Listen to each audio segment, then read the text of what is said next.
करुभ्यश्च कृपा सिन्धुभ्य एव च पतितानां पावनेभ्यो वैष्णवेभ्यो नमो नमः। जय श्री कृष्ण चैतन्य प्रभु नित्यानंद श्री अद्वैत गदाधर श्रीवासादि गौर भक्त वृंद। हरे कृष्णा कृष्णा कृष्णा हरे हरे, हरे राम राम राम हरे हरे। श्रील प्रभुपाद की जय, अनंत कोटि वैष्णव वृंद की जय, गौर प्रेमानंदे। तो आज का जो हमारा विषय है वो है युक्त वैराग्य और फल्गु वैराग्य।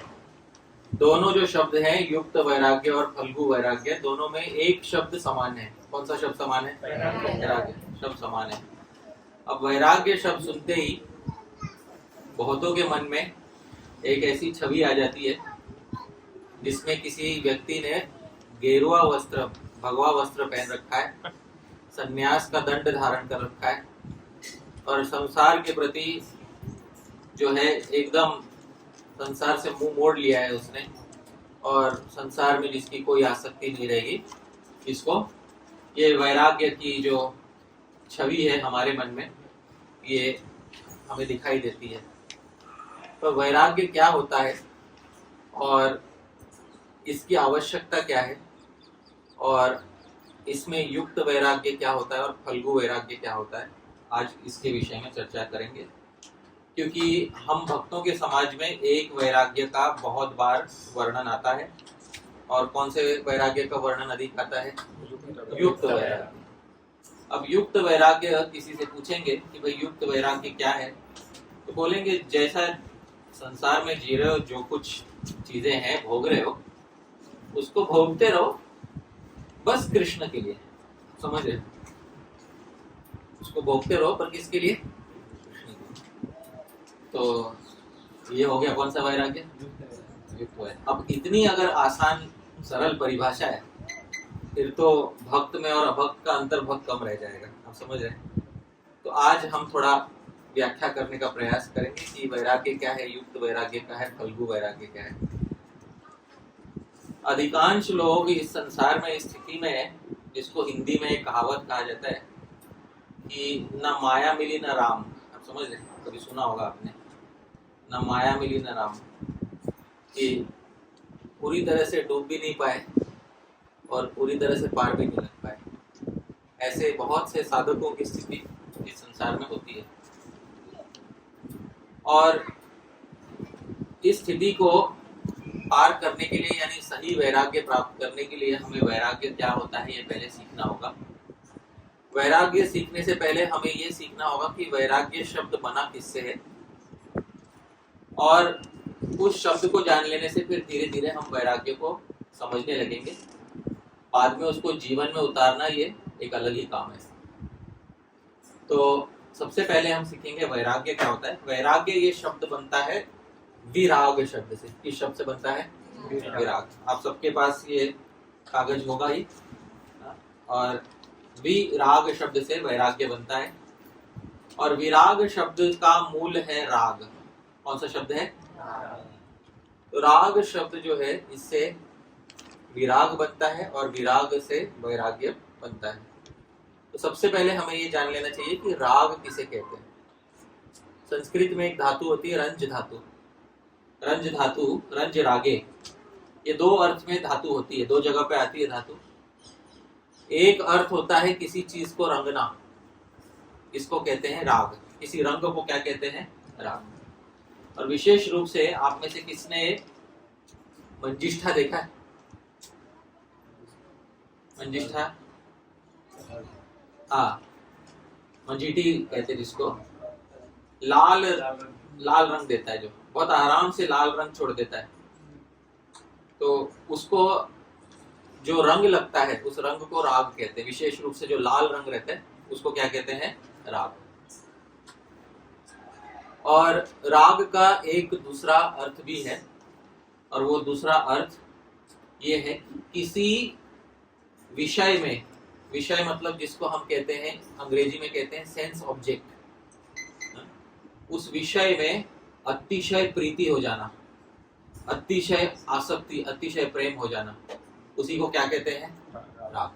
तो राग के दो अर्थ हैं, एक है रंग, रंग लग जाना, इसको कहते हैं राग, और दूसरा है किसी विषय में अतिशय क्या हो जाना?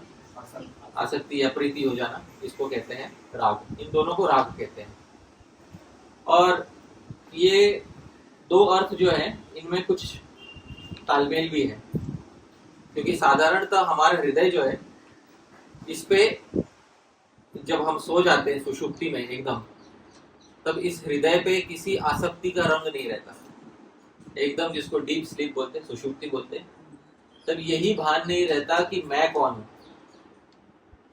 तो जब मैं कौन हूं यही भान नहीं रहता, तो मेरा कौन है ये कहां से भान रहेगा? आप समझ रहे हैं?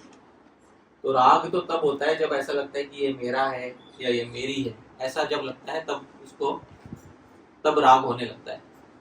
पर जब सुषुप्ति में, गाढ़ निद्रा में, जब मैं कौन हूं यही भान नहीं रहता किसी को, तो उस समय राग नहीं होता, उस समय हृदय में कोई रंग नहीं लगा होता। जब व्यक्ति वापस जागृत अवस्था में आ जाता है तब उसको विषयों के प्रति उसका विषय का ज्ञान होता है, और उस विषय में, जिस विषय में उसकी सबसे अधिक प्रीति है, उस विषय का राग वापस आ जाता है और वो रंग वापस से हृदय में लग जाता है। ये बात है। तो जैसे अनेक प्रकार के राग, मतलब अनेक प्रकार के रंग सफेद वस्त्र को बदल देते हैं, वैसे ही अनेक प्रकार के राग यानी अनेक प्रकार की आसक्ति हृदय को बदल देती है, हमारे हृदय को बहुत प्रभावित करती है। अब राग की परिभाषा, राग का जो डेफिनेशन है, ये श्री जीव गोस्वामी जी भक्ति संदर्भ में बहुत अच्छी परिभाषा देते हैं इसकी, राग की, और वो नीचे लिखा हुआ है, मेरे पीछे कहिए। विषयिणः स्वाभाविको विषय संसर्ग इच्छा अतिशयमयः प्रेमा रागः। ये राग क्या है बताते हैं। तो विषयिणः मतलब जो विषयी लोग हैं, विषयी लोग मतलब जिन साधारण व्यक्ति जो होता है, जिसको हम अंग्रेजी में कहते हैं सेंस ग्रेटिफायर, जिसको अपने भोग बुद्धि जिसकी होती है, साधारण मनुष्य जो होते हैं, उनकी स्वाभाविक हो, उनमें स्वाभाविक कुछ होता है। क्या स्वाभाविक होता है? विषय संसर्ग इच्छा, मेरा जो मुझे प्रिय विषय है, किसी किसी को भोजन पसंद हो, खाना पसंद होता है, किसी किसी को संगीत में राग होता है, किसी किसी को गंध में, फ्रेग्रेंस बोलते हैं ना जिसको, उसमें राग होता है। जब एक होती है आसक्ति, थोड़ी थोड़ी आसक्ति, फिर वो बहुत बढ़ जाती है, जब अतिशयमय, जब उसमें प्रेम हो जाता है, तब उसको क्या कहते हैं? राग, उसको राग कहते हैं। अब उसका एक उदाहरण देते हुए श्री जीव गोस्वामी कहते हैं, यथा चक्षुरादि नाम सौंदर्य आदौ, जैसे चक्षु का, चक्षु किसको कहते हैं? आंख को सौंदर्य में अनुराग हो जाता है।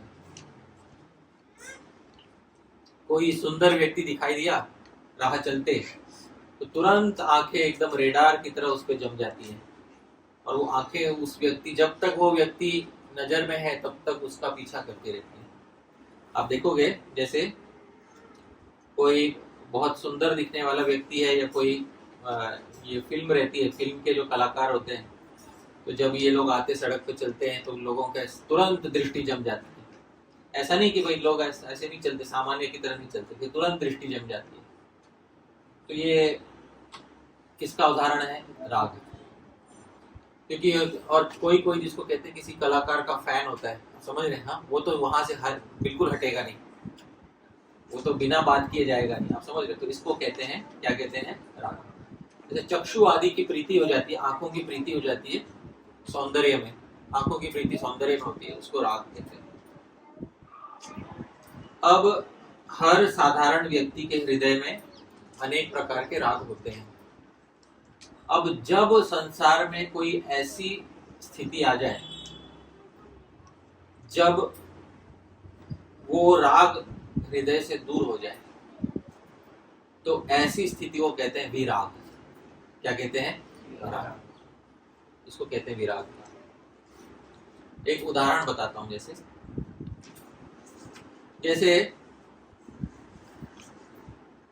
कोई व्यक्ति है, ऑफिस में जाता है तो ऑफिस में जाकर कोई पुरुष है, उसको स्त्री से बहुत आसक्ति हो गई, और कोई स्त्री है ऑफिस में, उसको पुरुष से बहुत आसक्ति हो गई। और कोई भी उदाहरण ले लीजिए, पुरुष हो तो स्त्री का उदाहरण ले लो, स्त्री हो तो पुरुष का उदाहरण ले लो। सामने वाला व्यक्ति बहुत आकर्षक लगा, दिन रात मन उसी के बारे में सोचता रहता है, कल बात करेंगे, परसों बात करेंगे, ऐसा मन सोचने लग गया, उसी व्यक्ति का चिंतन होने लगा। और फिर कुछ दिन बाद वो व्यक्ति ऑफिस में दिखाई नहीं दिया,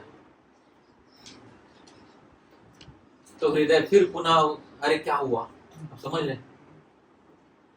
फिर अगले दिन वापस दिखाई दिया तो वापस सुख, समझ रहे? वापस राग उत्पन्न हो गया, फिर उससे बातें करने लग गए, फिर उससे हमने एक प्रेम का संबंध बना लिया, और प्रेम का संबंध बनाने के खूब अच्छी अच्छी मीठी बातें करने के बाद एक दिन वो व्यक्ति वापस ऑफिस नहीं आया, तो फिर फोन लगा रहे, फोन भी नहीं उठा रहा। कुछ समय के बाद पता चलता है, अरे वो व्यक्ति जो है किसी सड़क दुर्घटना में गुजर गया, आप समझ रहे हैं?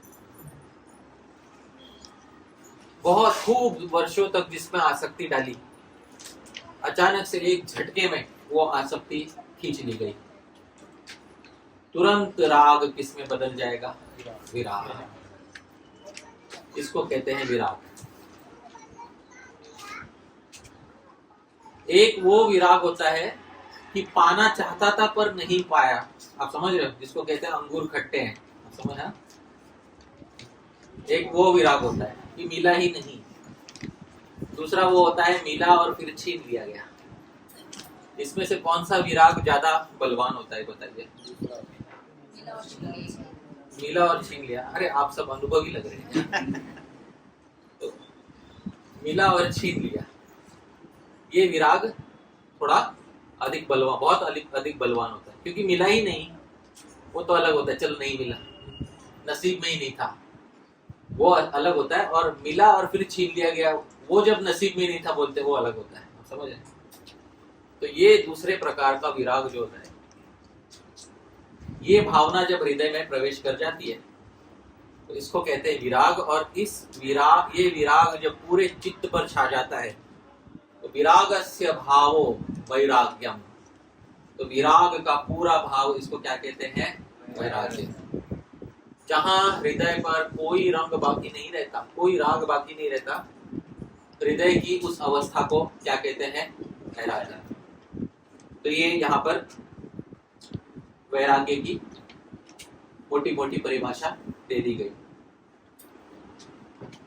और इसी बात को श्री आदि शंकराचार्य वैराग्य की व्याख्या करते हुए विवेक चूड़ामणि में बताते हैं। नीचे श्लोक है, मेरे पीछे पीछे गाइएगा।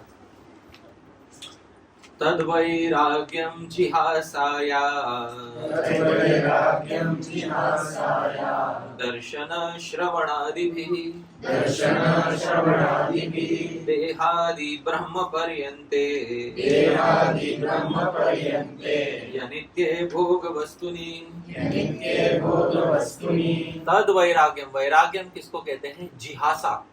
जिहासा मतलब छोड़ देने की इच्छा को क्या कहते हैं? जिहासा। नहीं चाहिए। एक होता है राग। राग मतलब क्या?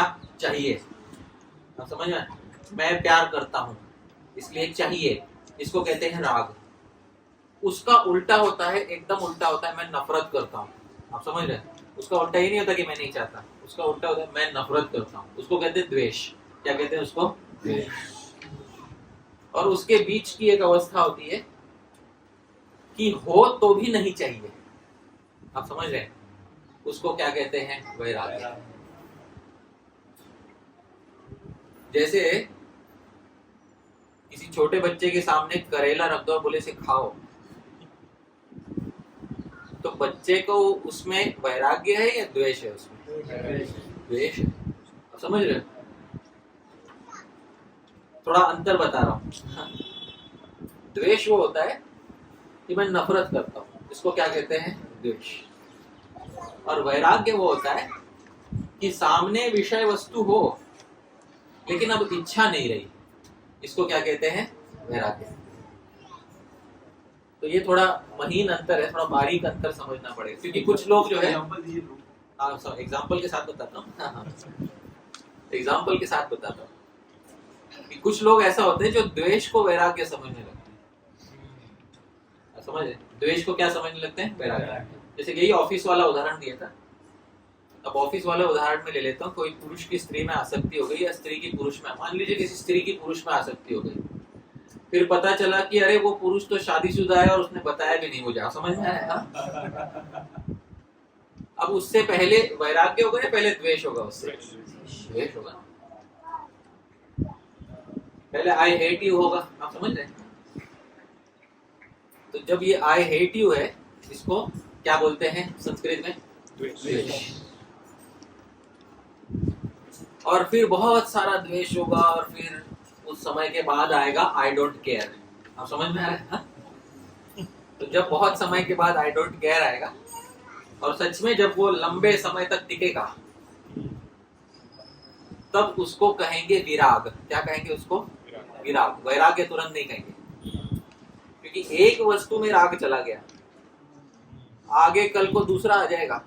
आप समझ रहे हो? तो पुनः राग उत्पन्न हो जाएगा। तो वैराग्य उसको नहीं कह सकते, क्योंकि कोई कोई होता है कि भाई एक विषय में वैरागी हो गया, एक विषय में विराग हो गया, तो बोलता है आज से मैं वैरागी हूँ। ऐसा नहीं होता, आगे बहुत भोग बाकी है कि नहीं? पहले प्रेम में सफल नहीं हुए तो दूसरा भी तो होता है। लेकिन दुनिया में एक व्यक्ति अच्छा नहीं था, दूसरा तो अच्छा होगा। दूसरा अच्छा नहीं था तो तीसरा तो अच्छा होगा।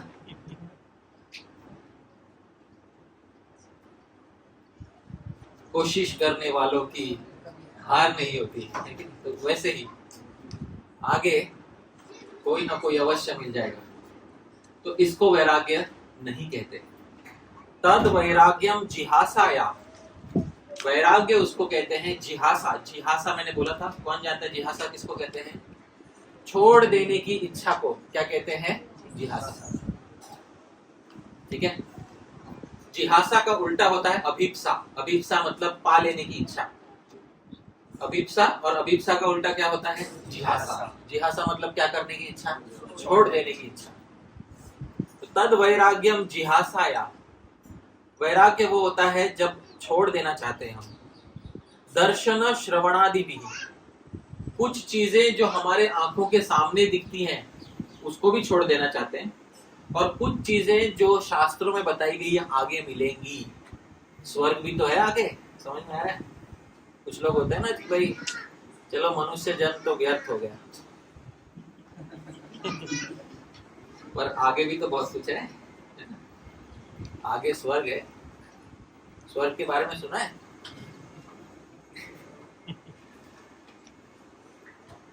वैदिक स्वर्ग की बात करते हैं।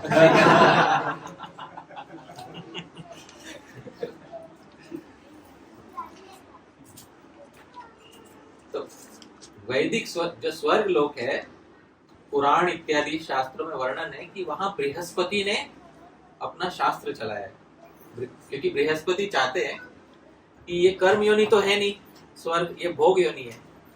तो यहाँ कर्म योनि, मनुष्य योनि कर्म योनि मानी जाती है, बाकी योनियां कौन सी योनि होती है? भोग योनि। तो स्वर्ग में ऐसा शास्त्र होना चाहिए जो भोग के लिए उचित हो।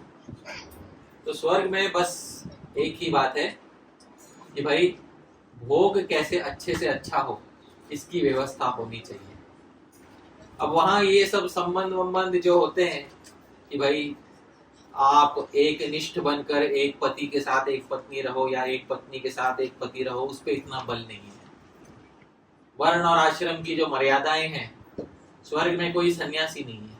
समझ गए? वैराग्य का कोई काम ही नहीं वहां पर, आनंद उठाना है, वैसी व्यवस्था की गई है।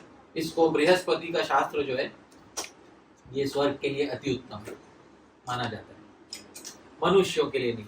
क्योंकि मनुष्य योनि ये भोग योनि नहीं मानी जाती है। मनुष्य योनि कौन सी योनि मानी जाती है? तो आगे स्वर्ग में जाकर ये सब कोई भी प्रकार के दुख नहीं होंगे, वहां सच्चा प्रेम मिलेगा, है कि नहीं? सही कह रहा हूँ या झूठ कह रहा हूँ? सोचो, वहां पर इतना भोग भोगने के लिए होगा, करियर कुछ नहीं बनाना है, सैलरी नहीं कमानी है, 84 लाख योनियों में एक ही है जिसको करियर बनाना पड़ता है। सोचो कितना दुख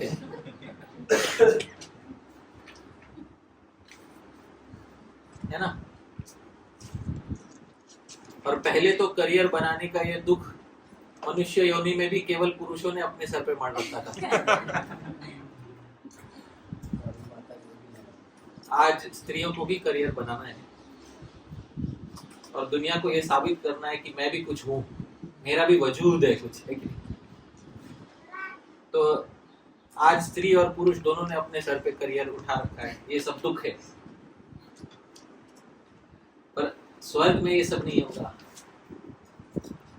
स्वर्ग में रेडीमेड खाना पीने की व्यवस्था हो जाएगी, रहने के लिए उत्तम व्यवस्था है, नहाना भी नहीं पड़ेगा क्योंकि वायु मात्र से शरीर स्वच्छ हो जाएगा, तो रोज नहाने की भी आवश्यकता नहीं है। वस्त्र भी बदलने नहीं पड़ेंगे क्योंकि शरीर से दुर्गंधी ही नहीं आएगी, तो वस्त्र कहाँ बदलना, सुगंधी लगानी है केवल, समझ रहे? आगे बहुत भोग है, थोड़ी तपस्या करो मनुष्य देह में, आगे बहुत भोग है। तो श्री आदि शंकराचार्य कहते हैं दर्शन श्रवण आदि, कुछ तो दर्शन से दिखते हैं भोग और कुछ भोग श्रवण से दिखते हैं, कुछ भोग श्रवण से दिखते हैं। जैसे भारत में कोई रह रहा हो जिसको अमेरिका का वीजा ना मिला हो, वो श्रवण से सुनता है, अरे वहां जाकर मैं नायग्रा फॉल देखूंगा, समझ रहे हो ना? तो ये दर्शन का भोग है या श्रवण का भोग है? श्रवण का। अब मान लो वीजा हो गया रिजेक्ट, तो राग का क्या हो जाएगा? विराग। तो राग का विराग हो जाएगा, आप समझ? तो इस तरह से कुछ दर्शन से कुछ श्रवण से। तो देहादि ब्रह्म पर्यंते, तो अपने देह से लेकर ब्रह्मा जी के शरीर तक जो भी शरीर है उनमें जो भी भोग हैं उनकी आसक्ति छूट जाना या उन जिहासा, उनमें कोई भी आसक्ति ना रहना, उसको क्या कहते हैं? वैराग्य। क्योंकि इस भौतिक संसार में ब्रह्मा जी के शरीर के ऊपर और कोई शरीर नहीं है भोग भोगने के लिए। सबसे अधिक भोग जो है वो कौन से शरीर में भोगा जाता है? ब्रह्मा जी के शरीर में भोगा जाता है। तो इसी को ब्रह्मादि देहादि ब्रह्म पर्यंते ही अनित्य, क्योंकि सारे के सारे शरीर क्या है? नित्य है या अनित्य है? बताइए। अनित्य माने गए। तो सारे शरीर जब अनित्य माने गए हैं, इन सारे अनित्य शरीरों में जो जिहासा, अब मुझे कुछ नहीं भोगना है, इस भावना को किस नाम से पुकारते हैं? वैराग्य। इस नाम से पुकारते हैं। ठीक है। तो किसी एक वस्तु में यदि हमारा विराग हो जाए तो क्या हमें वैराग्य हुआ? नहीं, क्योंकि आगे विषय वस्तु बहुत मिल जाएंगे। एक जगह पर, जैसे मैंने उदाहरण दिया था, जैसे स्त्री है, वो ऑफिस में जाती है, उसका एक पुरुष के प्रति आकर्षण हो गया और फिर पता चला अरे वो पुरुष तो पहले ही शादीशुदा है, तो उस एक पुरुष में राग के स्थान पे क्या हो गया? अभी विराग। पर समस्त पुरुषों में विराग हो गया, और समस्त पुरुष नहीं, सारे भोगों में संसार के विराग हो गया, तो उस विराग की भावना को फिर अंततः क्या कहेंगे? वैराग्य। उसको वैराग्य कहेंगे। अन्यथा यदि किसी भी विषय वस्तु में राग बच जाए तो वो पुनर्जन्म का हेतु, पुनर्जन्म का कारण बन सकता, वो वस्तु बन सकती है पुनर्जन्म का कारण। ये बात है। तो योग सूत्र में महर्षि पतंजलि वैराग्य की बहुत अच्छी परिभाषा देते हैं, और वो परिभाषा मैं यहाँ पर बता रहा हूँ, मेरे पीछे पीछे दोहराइएगा। नीचे लिखा हुआ है दृष्टानुश्रविक विषय वितृष्णस्य वशीकार संज्ञा वैराग्यम। तो पतंजलि मुनि भी एक बहुत अच्छी परिभाषा देते हैं वैराग्य की, क्या देते हैं, मेरे पीछे पीछे बोलिए फिर से। दृष्ट, कुछ चीजें देखी जाती है संसार में, सीधा सीधा देख लेते हैं, उसमें आसक्ति हो जाती है। और दूसरा होता है, मेरे पीछे बोलिए, अनुश्रविक, कुछ चीजें बार बार सुनी जाती हैं, शास्त्र में बताया जाता है आगे ये होगा, आगे वो होगा, आगे ये भोग मिलेगा, आगे वो भोग मिलेगा। तो कुछ दृष्ट है और कुछ अनुश्रविक है, कुछ सुना गया है, कुछ देखा गया है और कुछ सुना गया है। इसमें विषय, जो भी विषय है, विषय को इंग्लिश में क्या कहते हैं, कौन बता सकता है? सेंस ऑब्जेक्ट, जिसे हम भोगते हैं उसे विषय कहते हैं। जैसे अन्न है, ये खाने का विषय है। संगीत है, ये सुनने का क्या है? विषय है। सुगंध है, ये सूंघने का क्या है? विषय है। कोई सुंदर वस्तु है, ये देखने का क्या है? विषय है। तो ऐसे किसी भी देखे हुए विषय में या सुने हुए विषय में, जो साक्षात देखा हो या जिसके बारे में सुना हो, इसके बारे में वितृष्णस्य, जो तृष्णा हट गई हो, उसकी वशीकार संज्ञा, जब वो वशीकार अवस्था में पहुंच जाती है तो उसको कहते हैं, क्या कहते हैं? वैराग्य। इन्होंने एक नया शब्द डाल दिया इसमें, वशीकार शब्द डाल दिया। क्या शब्द डाल दिया है? वशीकार। पहले मैं इसको हिंदी में, इसका नीचे लिखा हुआ है, इस लोक और परलोक में। इस लोक में तो जो जो आपको आंखों के सामने दिखाई दे रहा है, बहुत सारे भोग हैं, अच्छा खाना पीना, होटल में जाकर खा लिया, और क्या, पनीर बटर मसाला, समझ रहे? हाँ, तो ये इस लोक का है या परलोक का है? ये इस लोक का ही है ना? तो ये इस लोक का भोग है ये। और स्वर्ग आदि में जो मिलेगा, ये इस लोक का है या परलोक का है? ये परलोक का है। तो इस लोक और परलोक के विषय में पूरी तरह से तृष्णा, तृष्णा मतलब मुझे चाहिए, हाँ, ये जो भावना होती है, इससे रहित चित्त की जो वशीकार नामक अवस्था है, वशीकार ना चित्त को एक अवस्था पे पहुंचाना है, उसी का नाम क्या है? वैराग्य। उसी को क्या कहते हैं? वैराग्य। तो वशीकार होता क्या है, ये अभी थोड़ा समझाते हैं, और इसको थोड़ा उदाहरण के साथ समझाएंगे, क्योंकि साधारणतः लोग वैराग्य की तरफ देखते नहीं है। साधारणतः लोग भोगने में ज्यादा मजा लेते हैं कि संसार अच्छा है, क्या हानि क्या है भोगने में? संसार तो सभी अच्छा ही चल रहा है, दुनिया में कुछ बुरा है क्या? बोलो, सब अच्छा है या बुरा है संसार में? अच्छा भी है, बुरा भी है, ये भेदाभेदवादी ये हमारे मध्यम पथ वाले, अच्छा भी है, बुरा भी है।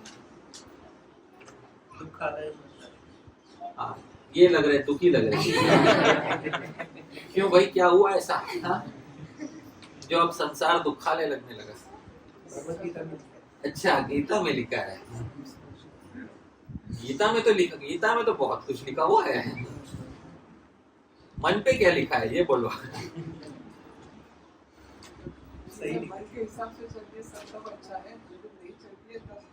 हाँ, मन के हिसाब से जब कुछ होगा तो सब अच्छा है, वरना सब बुरा है। संसार में कितने भोग हैं, अच्छी गाड़ी हो, अच्छा घर हो, अच्छा खाने पीने के लिए हो, इसमें बुरा क्या है? क्या बोल, बुद्धि तर्क की बात ही तो कर रहा हूँ। क्या बुरा है भोग भोगने में? क्या बुरा है? साइड इफेक्ट है। क्षणिक है, आदि और कार का डेप्रिसिएशन। क्षणिक तो नहीं लग रहा है। क्षणिक को, एक क्षण वाला जो होता है उसको क्या कहते हैं? क्षणिक। बहुत सारे भोग ऐसे हैं जो क्षणिक नहीं वार्षिक होते हैं, वार्षिक नहीं बहुवार्षिक होते हैं, आप समझ रहे हैं? बहुत सालों तक चलते हैं।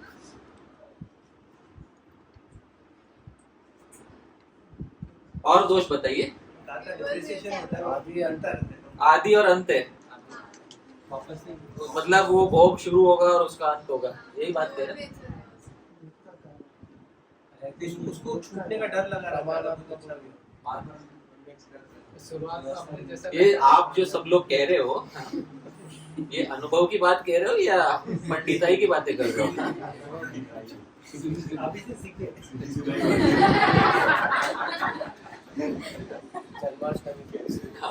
जन्माष्टमी क्लास में सुना था, अच्छी बात।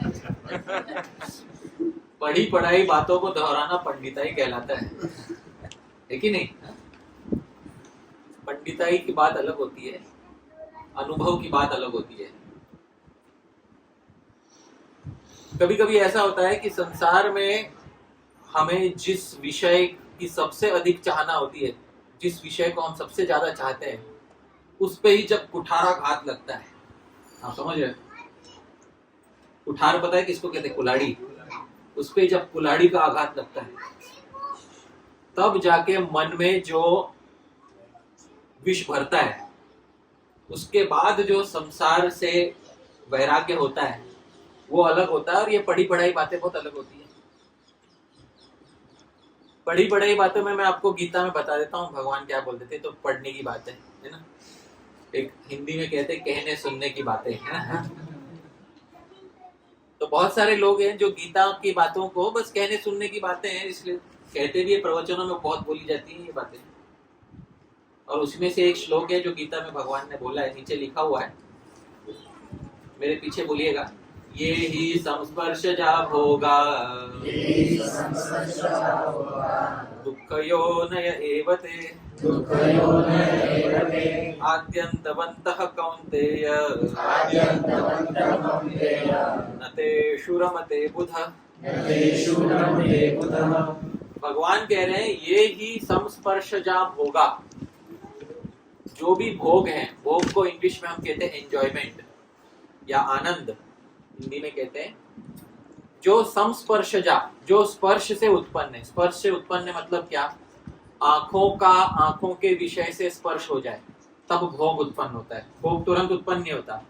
आंखों का आंखों के विषय से क्या होता है? स्पर्श, कांटेक्ट। कान का कान के विषय से क्या होता है? स्पर्श।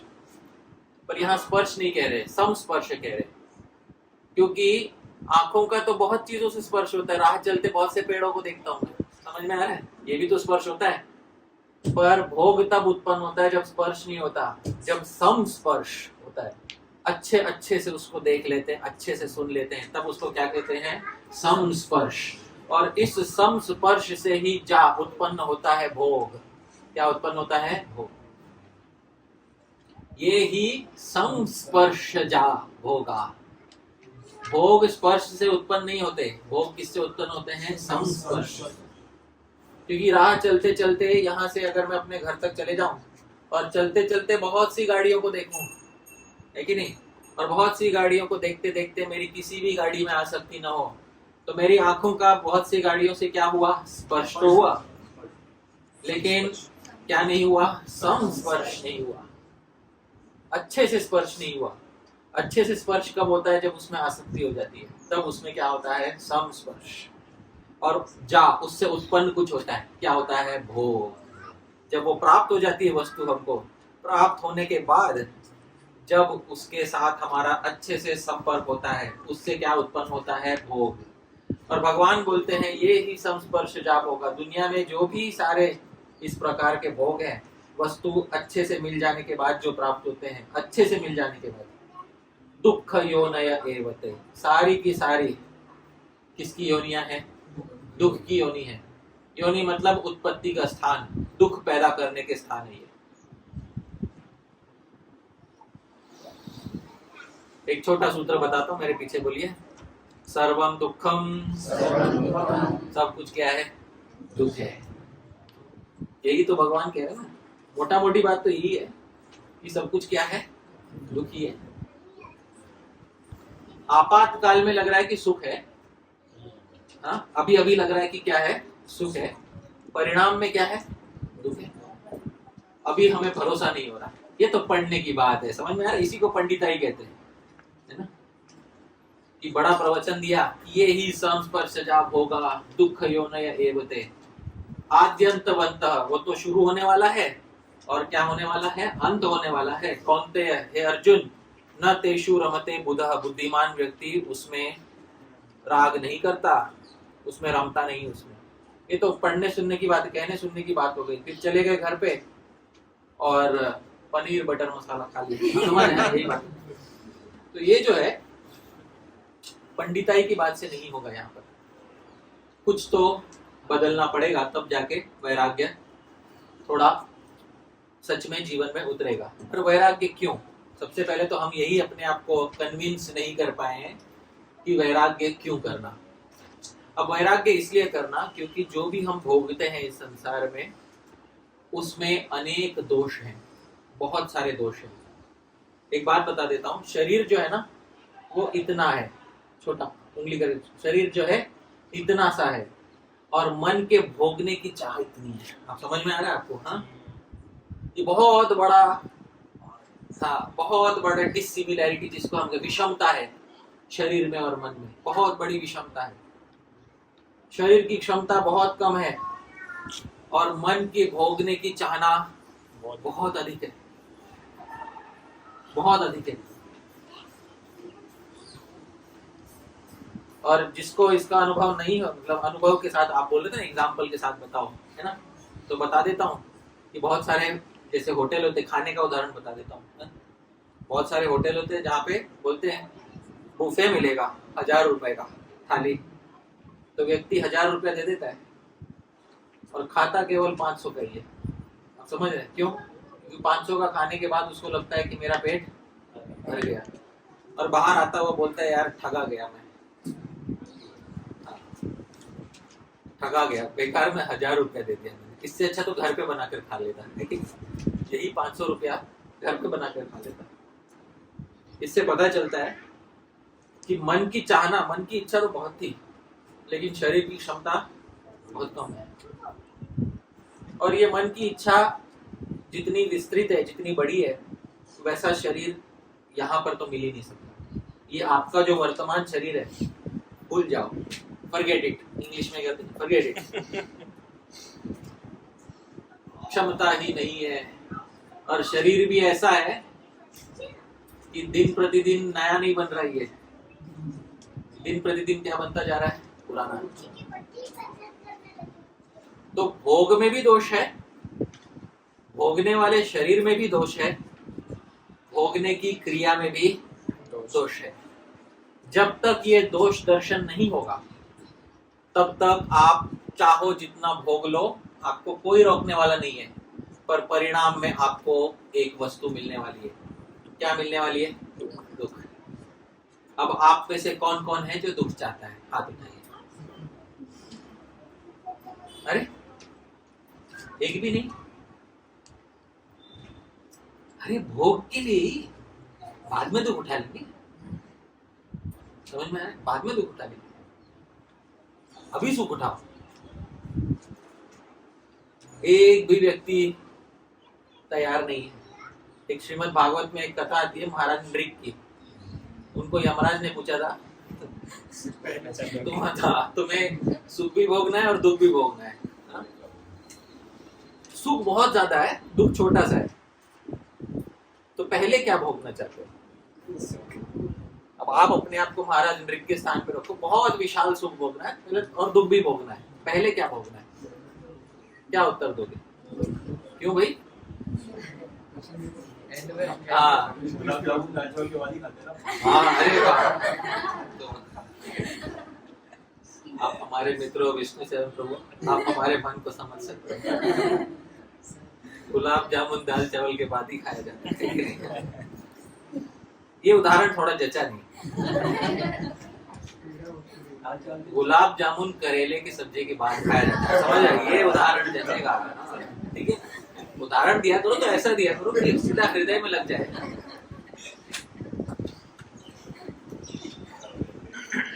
पहले गुलाब जामुन खाएंगे या पहले करेले का सब्जी खाएंगे? पहले करेले का सब्जी खाएंगे, अंत में गुलाब जामुन खाएंगे, है कि नहीं? वो मूर्ख ही होगा जो अंत में गुलाब जामुन खा के उठेगा, है। तो इसीलिए दुख कोई नहीं चाहता, पर भगवान का कथन है ये ही संस्पर्शजा भोगा दुख योनि एव, वो दुख की योनि है। अब ये तो पढ़ने लिखने की पंडिताई की बात हो गई, अब उसको प्रैक्टिकल रियलाइजेशन यानी उसको विज्ञान में कैसे उतारना है, हमारे अनुभव में कैसे उतारना है, इसमें देखना है। तो आचार्यों ने बहुत कृपा करके हमें समझाया है कि विषय भोगों में क्या क्या दोष होते हैं। सारे एंजॉय, सभी प्रकार का एंजॉयमेंट ले लेना, उसमें क्या क्या दोष होते हैं समझाया है हमको। उसमें से जो मुख्य मुख्य दोष हैं मैंने यहाँ पर लिख कर रखे हैं। हाँ, उसमें 8 मुख्य दोष गिनाए हैं, उसमें से मेरे पीछे पीछे बोलिए। पहला अल्पत्व। अल्प मतलब क्या होता है? कम। कम को क्या कहते हैं? अल्प। उपनिषद में कहा है नाल्पे सुखम, भूमा सुखम, नाल्पे सुखम अस्ति। जो बड़ा है उसमें सुख है, छोटे में कोई सुख नहीं है। उपनिषद कहता है छोटे में कोई सुख नहीं है। तो जो चाहिए था उससे कम मिला, ये पहला दोष है। आप समझ में आ रहा है? जो चाहिए था उससे क्या मिला? कम मिला। चाहिए तो था 3 BHK, पर 1.5 में गुजारा करना पड़ा। समझ रहे? तो भोग मिला या नहीं मिला? मिला, पर उसमें एक दोष आ गया। उस दोष का नाम गिनाया है। क्या नाम है उस दोष का? अल्पत्व। इंग्लिश में बोलेंगे तो लेसनेस, टाइनीनेस, ये पहला दोष है। त्वा मतलब नेस, समझ में आ रहा है? जिसको इंग्लिश में नेस कहते हैं उसको संस्कृत में क्या कहते हैं? त्वा। अल्पत्व मराठी में बोलेंगे कमीपना, ऐसा बोलेंगे। समझ में आ रहा है? तो अल्पत्व। दूसरा मेरे पीछे बोलिए, अस्थिरत्व। अल्पत्व नहीं मिला, यदि जो जितना चाहिए था उतना मिल गया तो दूसरा दोष उत्पन्न हो सकता है, अस्थिरत्व। अस्थिर किसको कहते हैं? अनस्टेबल, जो स्थिर नहीं रहता, स्थायी नहीं रहता, अस्थिरत्व दूसरा दोष हो सकता है। उदाहरण, जैसे मैंने उदाहरण दिया था, कोई स्त्री किसी पुरुष के प्रेम में पड़ गई ऑफिस में, बाद में पता चला कि वो पुरुष तो क्या है? विवाहित है। अब उसको तो छोड़ दिया, अब कोई दूसरा पुरुष जीवन में आ रहा है तो मन में शंका हो रही है, ये टिकेगा या नहीं टिकेगा। समझ में आ रहा है? तो पहला वाला ही नहीं टिका तो कौन सा दोष था उसमें? अस्थिरत्व, नहीं टिक पाया, ये दूसरा दोष है। तीसरा दोष मेरे पीछे बोलिए, असमयत्व। जब चाहते थे तब नहीं मिला, गंजे को मिली कंगी। आप समझ रहे? इसको कहते हैं असमयत्व। अब क्या फायदा? ये भी तो दोष होता है कि नहीं? सही समय पे नहीं मिला और हारे को हरि नाम। जो हार गया उसके लिए एक ही बच गया। क्या बच गया उसके लिए? हरि नाम। एक कविता लिखी थी, हारे को हरि नाम। जो सब कुछ हार गया उसके लिए एक तो चीज है, क्या है? हरि नाम। चलिए, असमयत्व, समय से नहीं मिला। चौथा मेरे पीछे बोलिए, दुख मूलत्व। उसके मूल में ही दुख है, उसको पाने में दुख उठाना पड़ा। उसको पाने में क्या उठाना पड़ा? दुख उठाना पड़ा। कभी कभी देखा जाता है संसार में कि जैसे किसी को चाहिए, बहुत बड़ा मकान चाहिए, बहुत बड़ा मकान पाने में सुख होने वाला है या दुख होने वाला है? दुख होने वाला है। उसके मूल में ही क्या है? दुख है। दुख मूलत्व, ये बात है। पांचवा मेरे पीछे बोलिए, दुख मिश्रत्व। दुख मिश्रत्व मतलब पा तो लिया, अब पाने के बाद भोगते समय उसमें कुछ मिला हुआ है। क्या मिला हुआ है उसमें? दुख। मान लो कोई स्त्री किसी पुरुष के प्रेम में पड़ गई और एकदम जैसा चाहिए था वैसा ही पुरुष, भाई आप समझ रहे हैं? बिल्कुल धोखेबाज नहीं था वो, एकदम जैसा चाहिए वैसा, दिखने में भी एकदम बहुत अच्छा, और प्रकृति में भी, हेल्थ वाइज भी बहुत अच्छा, और कमाई में भी, कमाने में भी बहुत अच्छा। उससे प्रेम कर लिया और फिर उससे क्या कर लिया? विवाह कर लिया। अब विवाह करने के बाद पता चला, क्योंकि स्वभाव तुरंत तो पता नहीं चलता है, 1-2 साल गुजरना पड़ता तब जाके पता चलता है कि स्वभाव क्या है। तो स्वभाव पता चला बहुत झगड़ालू आदमी है और बहुत आलसी भी है। समझ में आ रहा है? बहुत झगड़ालू है और क्या है? बहुत आलसी है। तो सुख तो मिला, पर उसमें क्या मिला हुआ था? दुख मिला हुआ था। इसको कौन सा दोष कहते हैं? दुख मिश्रत्व। एक है दुख मूलत्व, पाने में ही दुख उठाना पड़ा, वो अलग होता है। आप समझ आ रहे हैं? और दूसरा दुख मिश्रत्व, पाने के बाद उसमें क्या मिला हुआ था? दुख मिला। कम से कम पाने के बाद तो सुख होता नहीं, पाने के बाद भी उसमें क्या मिला हुआ था? दुख। इसको हिंदी में कहते हैं सोचा था क्या और क्या हो गया, है कि नहीं, वो वाला दुख मिश्रत्व। आगे मेरे पीछे कहिए, दुखोदरकत्व, और कुछ समय के बाद उदर का मतलब उसका जो परिणाम इतना दुख हुआ, इतना भीषण हुआ। दुख मिश्रत्व तो था ही, आगे चल के दुख उदरकत्व, आगे चल के उसका परिणाम बहुत बुरा हुआ, पूरा दुख में बदल गया। एक होता है दुख से मिश्रित होना, और एक होता है आगे पूरा दुख में ही बदल जाना। वो समझ आ रहा है? उसको क्या कहते हैं? दुख उदरकत्व। मान लो अच्छा चलो उस पुरुष से विवाह किया था उस स्त्री ने, थोड़ा दुख मिला हुआ तो फिर भी चला लेंगे यार, है ना, थोड़ा थोड़ा चला लेंगे तो उसमें क्या है? लेकिन नहीं, आगे चल के उस पुरुष के सारे बाल गल गए।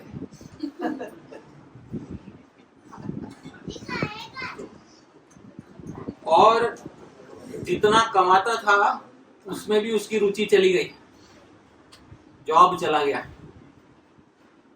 आप समझ रहे? हाँ, आलसी तो थोड़ा बहुत था ही पहले से। अब ये दुख मिश्रत्व है या दुख उदरकत्व है? दुख उदरकत्व, पूरा बदल गया ये तो, लेकिन ये हुआ दुख उदरकत्व। अच्छा, ये तो जो विषयी लोग हैं, जो साधारण लोग हैं, उनको ये सब दोष दिखाई देगा। अब जो आध्यात्मिक लोग हैं उनको आगे और दो दोष बताते हैं आचार्य। क्या है? मेरे पीछे बोलिए। देहाभिमान मूलत्व, इसमें एक और दोष भी है भोगों में, कि ये हमारे इस देह में, इस शरीर में अभिमान बढ़ाता है कि भाई मैं ये हूं, मैं, मेरा अधिकार है भोगना, मैं क्यों ना भोगूं। समझ में आ रहा है? जब जन्म से सिद्ध शरीर मिला है तो मुझे शरीर में क्या करना, भोगना तो मेरा क्या है? जन्म सिद्ध क्या है? अधिकार है। इसी को देह में क्या हो जाना कहते हैं? अभिमान। 3 BHK तो मेरा अधिकार था, उससे कम में तो मैं मानू ही नहीं। समझ में आ रहा है? तो इससे हमारा क्या बढ़ता है? देह अभिमान बढ़ता है। और अंत में जो सबसे मुख्य है किसी आध्यात्मिक व्यक्ति के लिए, मेरे पीछे बोलिए, ब्रह्मानंद अनुभव विरुद्धत्व। जो सच्चा आनंद में अनुभव कर सकता था या कर सकती थी इस पथ में, जैसे कृष्ण भक्ति का पथ है, इस पे भक्ति रस का अनुभव, आनंद का अनुभव कर सकते थे, या जो ब्रह्मवादी है वो ब्रह्मानंद का अनुभव कर सकते थे। वो अनुभव करने में मैं समय बिता सकता था, पर वो अनुभव के बजाय मैंने इतना सारा समय व्यर्थ कर दिया इस फालतू के चीज में। मैंने ब्रह्मानंद का विरोध हो गया मेरे। अब समझ में आ रहा है आपको? आध्यात्मिक आनंद का मैं अनुभव उठा सकता था, सकती थी, लेकिन मैंने ये सब में मेरा टाइम खराब कर दिया। तो विषय में ये सब खराबी होगी, ये सब दोष उत्पन्न होंगे। अब आप बोलिए, ये सब बोलने के बाद भी कुछ निरे मूर्ख होंगे जो वापस जाकर पुनः उसी गड्ढे में गिरेंगे। आप समझ रहे हो? तो लेकिन संसार में तो वापस जाना है और भोगना भी है कि नहीं? तो तुरंत क्या अभी लेक्चर के बाद बोलेंगे कोई सर ने कुछ नहीं भोगना भी? लेक्चर खत्म, घर जाके कुछ नहीं भोगना, ठीक है? यहीं पे लेक्चर खत्म कर सकते हैं, लेकिन ऐसे बात नहीं बनेगी। तो थोड़ा अब हमें दोष तो पता चल गए, पर केवल दोष दर्शन से बात नहीं बनेगी, दोष दर्शन के आगे भी कुछ करना होगा। तो इसलिए वैराग्य के 4 प्रकार बताए गए हैं। 4 प्रकार थोड़े ऊपर लिखे हुए मैंने, मेरे पीछे पीछे बोलिए। यतमान संज्ञक वैराग्य। यतमान संज्ञक, इसको योग शास्त्र में बताया, यतमान संज्ञक वैराग्य। यतमान संज्ञक वैराग्य मतलब क्या? यतमान का मतलब होता है अभी कोशिश कर रहा है। समझ में आ रहा है? वैराग्य की कोशिश क्या अभी कर रहा है, इसको कौन सा वैराग्य कहते हैं? यतमान संज्ञक वैराग्य। मतलब अभी दोष दर्शन करना आरंभ कर दिया है। सड़क पे चलता है, कोई सुंदर व्यक्ति दिखाई दिया, तो भोगी में और योगी में अंतर होता है। क्या अंतर होता है? भोगी क्या करेगा? तुरंत उसमें एक चीज उत्पन्न हो जाएगी। क्या उत्पन्न हो जाएगी? राग। वाह क्या व्यक्ति है, जी करता है कि आंखें उठी ही नहीं, समझ में आ रहा है? हाँ, वो रेडार की तरह, समझ में आया? ये किसकी दृष्टि है, भोगी की या योगी की? योगी की दृष्टि अलग होगी। हाँ है तो सही भोग, मन खींच भी रहा है, लेकिन इस भोग में 8 क्या है? दोष। इसमें दोष है, समझ में आ रहा है? तो वो कहते हैं ना, दूध का जला हुआ छाछ भी फूंक के पीता है, वैसे ही ये पहले से अनुभव होने के कारण दोष, या गुरु शास्त्र इत्यादि से सुनने के कारण दोष, या किसी दूसरे को दुख भोगता हुआ देखने के कारण दोष, किसी ना किसी कारण से दोष दिखाई देगा। ऐसा नहीं है कि हर दोष हमें खुद को ही भोग के सीखना पड़ेगा, फिर तो बहुत कठिनाई हो जाएगी। कुछ दोष तो दूसरे भोग रहे हैं ये देखकर भी सीखना पड़ेगा, ये तो बुद्धू कहलाएंगे हम। सारे दोष यदि खुद ही भोग कर सीखना है तो बुद्धिमान कहलाएंगे या बुद्धू कहलाएंगे हम? बुद्धू कहलाएंगे। तो कुछ तो दूसरे भोग रहे हैं, देख लेना, पड़ोसी दिखाई देगा, देखो वो क्या दुख भोग रहा है। आप सबके पड़ोसी होंगे, आप लोगों को भली भांति पता होगा पड़ोसी क्या दुख भोग रहा है, कौन से विषय में क्या दुख भोग रहा है, ये आपको पता होगा। थोड़ा उससे सीख लो, थोड़े राह चलते लोगों से सीख लो, कुछ घर परिवार में ही होंगे जो दुख भोग रहे होंगे, उनसे भी कुछ सीख लो।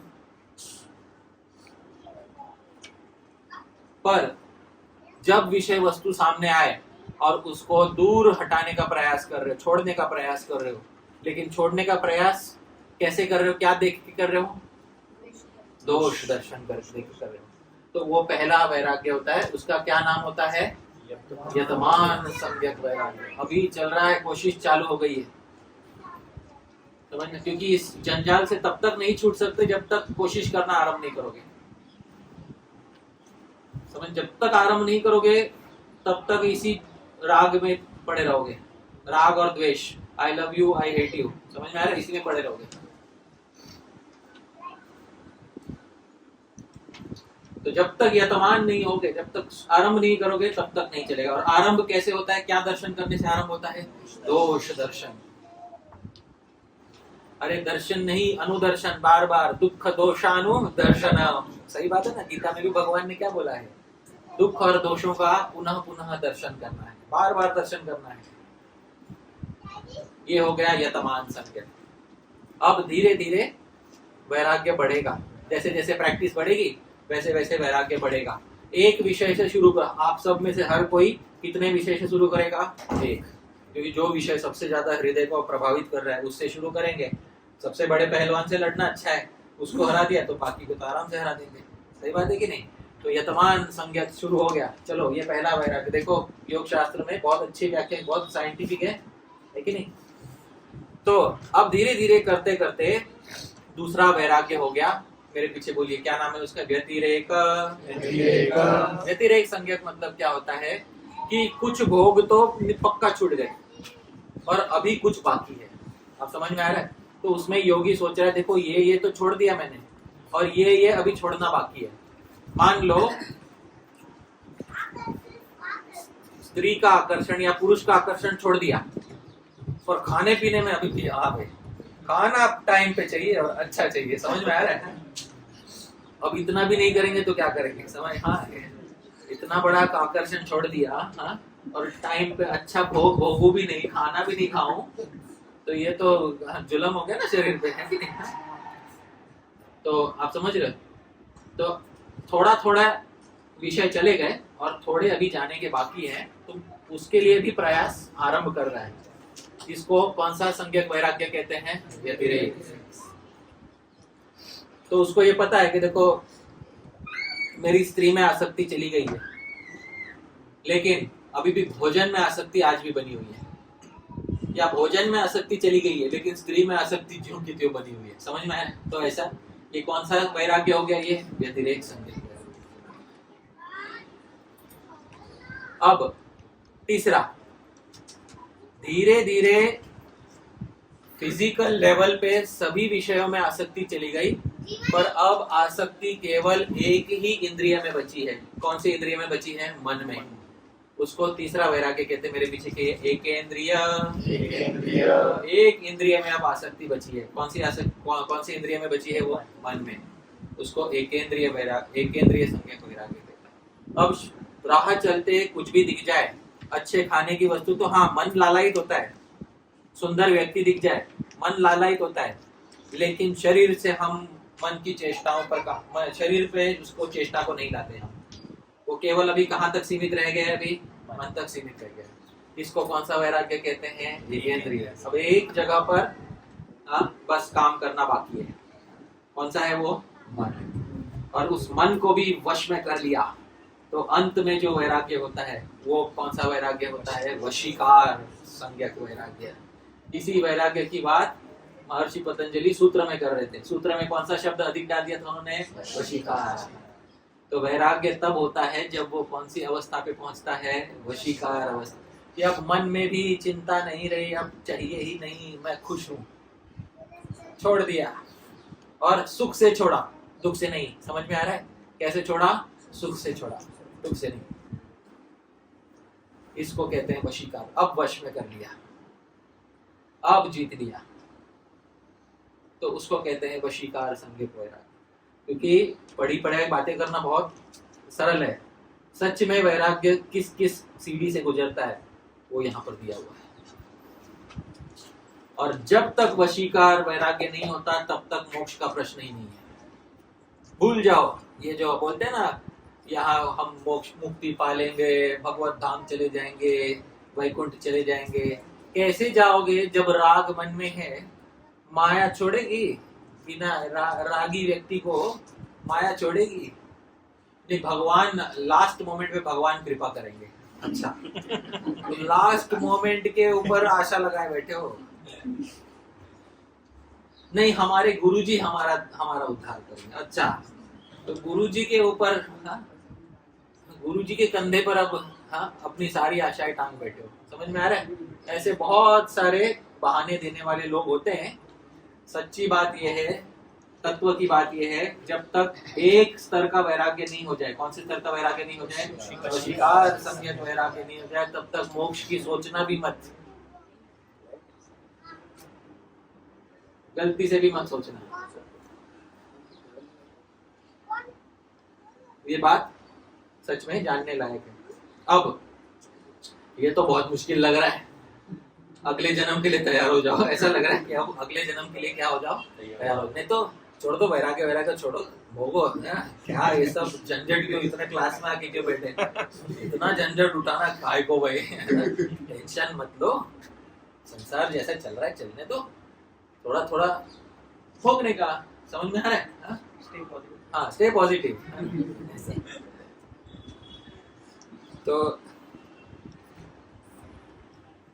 इससे पुनः दुख में गिर जाएंगे। आप समझ रहे हो? पुनः किस में गिर जाएंगे? दुख में गिर जाएंगे। इसलिए जिसको अंतिम मोक्ष की प्राप्ति करनी है उसको वैराग्य के अलावा कोई चारा नहीं है। अब ये अष्टांग योगियों का वैराग्य है। कौन से योगों का वैराग्य है ये? अष्टांग। ज्ञान योगी का भी ऐसा ही वैराग्य होता है। भक्ति योगी का वैराग्य ऐसा नहीं होता। अब भक्ति योगी का वैराग्य कैसा होता है ये जानना भी आवश्यक है। इसीलिए महर्षि पतंजलि योग सूत्र में एक और सूत्र लिखते हैं। मेरे पीछे पीछे बोले, बीच में छोटा सूत्र लिखा हुआ है, ईश्वर प्रणिधानात् वा। या एक और तरीका है मोक्ष प्राप्त करने का। अच्छा, एक और तरीका है, हम जानना चाहेंगे। क्या जानना है भाई? कि मोक्ष प्राप्त करने का दूसरा रास्ता क्या है? क्योंकि पहला रास्ता तो यह है कि वैराग्य की 4 भूमियों से गुजरो। कौन कौन सी 4 भूमि थी? यतमान संज्ञक, व्यतिरेक संज्ञक, एकेंद्रिय संज्ञक और वशीकार संज्ञक। उसके बाद जाके समाधि लगेगी, उसके बाद जाके मोक्ष होगा। कोई दूसरा रास्ता हो तो बताओ। तो महर्षि पतंजलि बताते हैं दूसरा रास्ता है वाह। वाह मतलब हिंदी वाला वाह नहीं, संस्कृत वाला वाह। या फिर ईश्वर प्रणिधानात्, ईश्वर से प्रणिधान या ईश्वर की पूरी तरह से शरणागति और भक्ति करने से भी हो सकता है। अरे वाह, योग सूत्र में कौन से योग की बात की गई है? भक्ति योग। अष्टांग योग के सूत्र में कौन से योग की बात चल रही है? भक्ति योग। तो अब थोड़ा लग रहा है कि हाँ भाई, अब मोक्ष और मोक्ष के आगे भी जो जो पुरुषार्थ है वो मिल सकते हैं हमें, लेकिन उसका एक दूसरा रास्ता है ईश्वर प्रणिधान, ईश्वर की शरणागति और ईश्वर की भक्ति करने से ये हो सकता है। और महर्षि पतंजलि ऐसे साधु हैं जो कभी किसी को झूठ नहीं बोलेंगे। आप समझ रहे हो? बोलने के लिए बोल दिया, ऊंची ऊंची बातें कह दी, ऐसी बात यहाँ पर नहीं होगी। झूठ का यहाँ पर कोई भी अस्तित्व नहीं होगा। सच्ची बात बोली जाएगी, जो सच है वो बात कही जाएगी। ईश्वर प्रणिधानात्मा। एक और तरीके से काम चल सकता है, भगवान की भक्ति करने से। तो भगवान की भक्ति करने से वैराग्य कैसे होगा? क्योंकि वैराग्य तो भगवान के भक्तों को भी चाहिए। भगवान का भक्त भोगी होता है या योगी होता है? योगी। सोच के बताओ जरा। भगवान का भक्त भोगी होता है या योगी होता है? योगी होता है। योगी होता है तो उसमें फिर योगी भोगी ऐसा कुछ नहीं होता। अरे भाई, भक्ति योगी बोला जाता है या भक्ति भोगी बोला जाता है? ये बोलो, क्या बोला जाता है? भक्ति योगी बोला जाता है। ठीक है, तो योगी होना चाहिए उसको। तो योगी होना चाहिए मतलब उसमें राग होना चाहिए या वैराग्य होना चाहिए? उसमें वैराग्य होना चाहिए। पर कैसा वैराग्य होना चाहिए ये भी जानना आवश्यक है। वो वैराग्य पहले बताया, अभी तक जो वैराग्य बताया उसकी तरह नहीं है, थोड़ा अलग है। इस वैराग्य का स्वरूप थोड़ा अलग है। तो जो अलग स्वरूप है वैराग्य का, वो समझने का हम थोड़ा प्रयास करेंगे, क्योंकि हम सब यहाँ पर भक्ति योग का अवलंबन कर रहे हैं। भक्ति योग पे हमारी आशाएं टिकी हुई हैं और भगवान भी उस आशा को टिका कर, न मैं भक्त प्रणश्यति, अर्जुन वादा करता हूँ मेरे भक्त का नाश नहीं होगा। भगवान ने भी उस वादे को अपने कंधे पर टिका रखा है। तो चलो, जब भक्ति योग के कंधे पर बंदूक रखकर ही गोली चलानी है ना, तो भक्ति योग में वैराग्य कैसा होता है ये ही अब देखना पड़ेगा। ठीक है, तो यहाँ पर अब योग सूत्र के आचार्य से थोड़ा हमें विराम लेना होगा और भक्ति के आचार्य के पास जाना, क्योंकि भक्ति सीखनी है तो कौन से आचार्य के पास जाके सीखनी होगी? भक्ति। और भक्ति सिखाने वाले सभी आचार्यों में जिन एक आचार्य के विषय में सोचकर हमारा मन प्रफुल्लित हो उठता है, हमारा मन सुखी हो उठता है, उन आचार्य का नाम है श्री रूप गोस्वामी। हमें पता है इनके पास जाने पर हमारे साथ कोई धोखा नहीं होगा। जो बात होगी सच्ची पक्की बात होगी, और ये हमें दुख से नहीं निकाल, सुख से हमें उतार देंगे। समझ में आ रहा है? ये हमें विश्वास है। इस विश्वास के साथ हम श्री रूप गोस्वामी जी के पास आते हैं और पूछते हैं कि श्री रूप गोस्वामी जी, बहुत कठोर व्याख्याएं सुनी वैराग्य की, यतमान संज्ञक, व्यतिरेक संज्ञक, एकेंद्रिय संज्ञक और वशीकार संज्ञक। हृदय में अच्छा लग रहा है या बुरा लग रहा है? सुन के कैसा लग रहा है हृदय में? अच्छा तो नहीं लग रहा है, थोड़ा कष्ट हो रहा है हृदय में सब सुन के। स्वाभाविक प्रवृत्ति है कि भोगो, और ये हरि पार्षद दास क्लास में बोल रहा है कि त्यागो। अच्छा नहीं लग रहा है। श्री रूप गोस्वामी जी थोड़ा कुछ ऐसा मार्ग बताइए, सुख पूर्वक निकल जाए हम संसार से, है कि नहीं? कौन कौन है जो सुख पूर्वक निकलना चाहते हैं? अरे वाह, निकलना भी है, और वो भी कैसे निकलना है? सुख पूर्वक। नहाना भी है और गीला भी नहीं होना है। समझ में आ रहा है? हाँ, ये काम कैसे होगा? तो ये काम हो सकता है, इसके लिए श्री रूप गोस्वामी बताते हैं कुछ। रूप गोस्वामी बताते हैं, सुनो मैं कुछ कह रहा हूँ, सुनिए रूप गोस्वामी जी क्या कह रहे हैं। नीचे वाला श्लोक, ज्ञान वैराग्ययोर भक्ति, प्रवेशायोपयोगिता, ईषत् प्रथममेवेति, नांगत्वम् उचितं तयोः। सुनो, रूप गोस्वामी जी बोल रहे हैं ज्ञान और वैराग्य दो चीजें। पहले किस चीज को बोल रहे हैं? ज्ञान। ज्ञान मतलब क्या? ब्रह्म का जो ज्ञान होता है ना, उसको क्या कहते हैं? ज्ञान। निर्विशेष ब्रह्म में लीन हो जाने के लिए जो ज्ञान चाहिए उसको क्या कहते हैं? ज्ञान। और उस ज्ञान के लिए एक और चीज चाहिए होती है, वैराग्य। क्योंकि जब तक संसार से वैराग्य नहीं होगा तब तक उस निर्विशेष ब्रह्म का ज्ञान नहीं होगा। इतना जो मैंने अभी तक बताया, व्यतिरेक संज्ञा, यतमान संज्ञा, ये सब क्यों? ताकि मोक्ष प्राप्त हो। और मोक्ष करके ब्रह्म में क्या हो जाना पड़ता है? लीन। वही तो ब्रह्मलीन होना, कि इसलिए तो योगी वैराग्य करता है, ताकि ब्रह्म में क्या हो जाए? लीन हो जाए पूरा। इसलिए तो योगी वैराग्य चाहता है। श्री रूप गोस्वामी बोलते ज्ञान वैराग्य, और ज्ञान और वैराग्य जो है बोलते इसको भक्ति प्रवेशाय उपयोगिता। उपयोगी मतलब इंग्लिश में क्या कहते हैं? उपयोगी मतलब यूजफुल। ये तब तक उपयोगी है जब तक भक्ति में क्या ना हो जाए?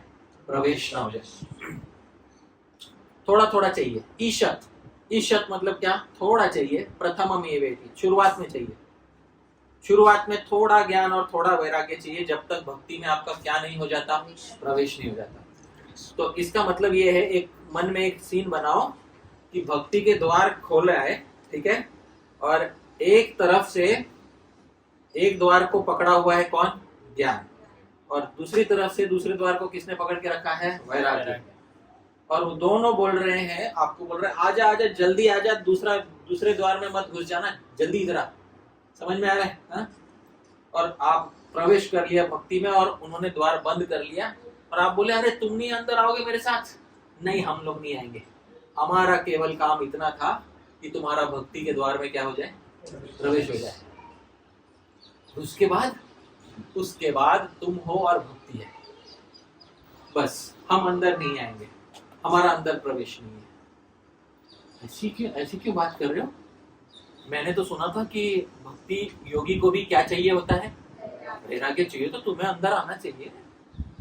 नहीं, हम अंदर नहीं आएंगे, केवल प्रवेश करना। तो प्रवेश करने मतलब क्या? थोड़ा थोड़ा पता होना चाहिए कि भाई संसार दुखमय है। इतना पता है या नहीं है आप लोगों को? कन्विक्शन है या नहीं है कि संसार दुखमय है?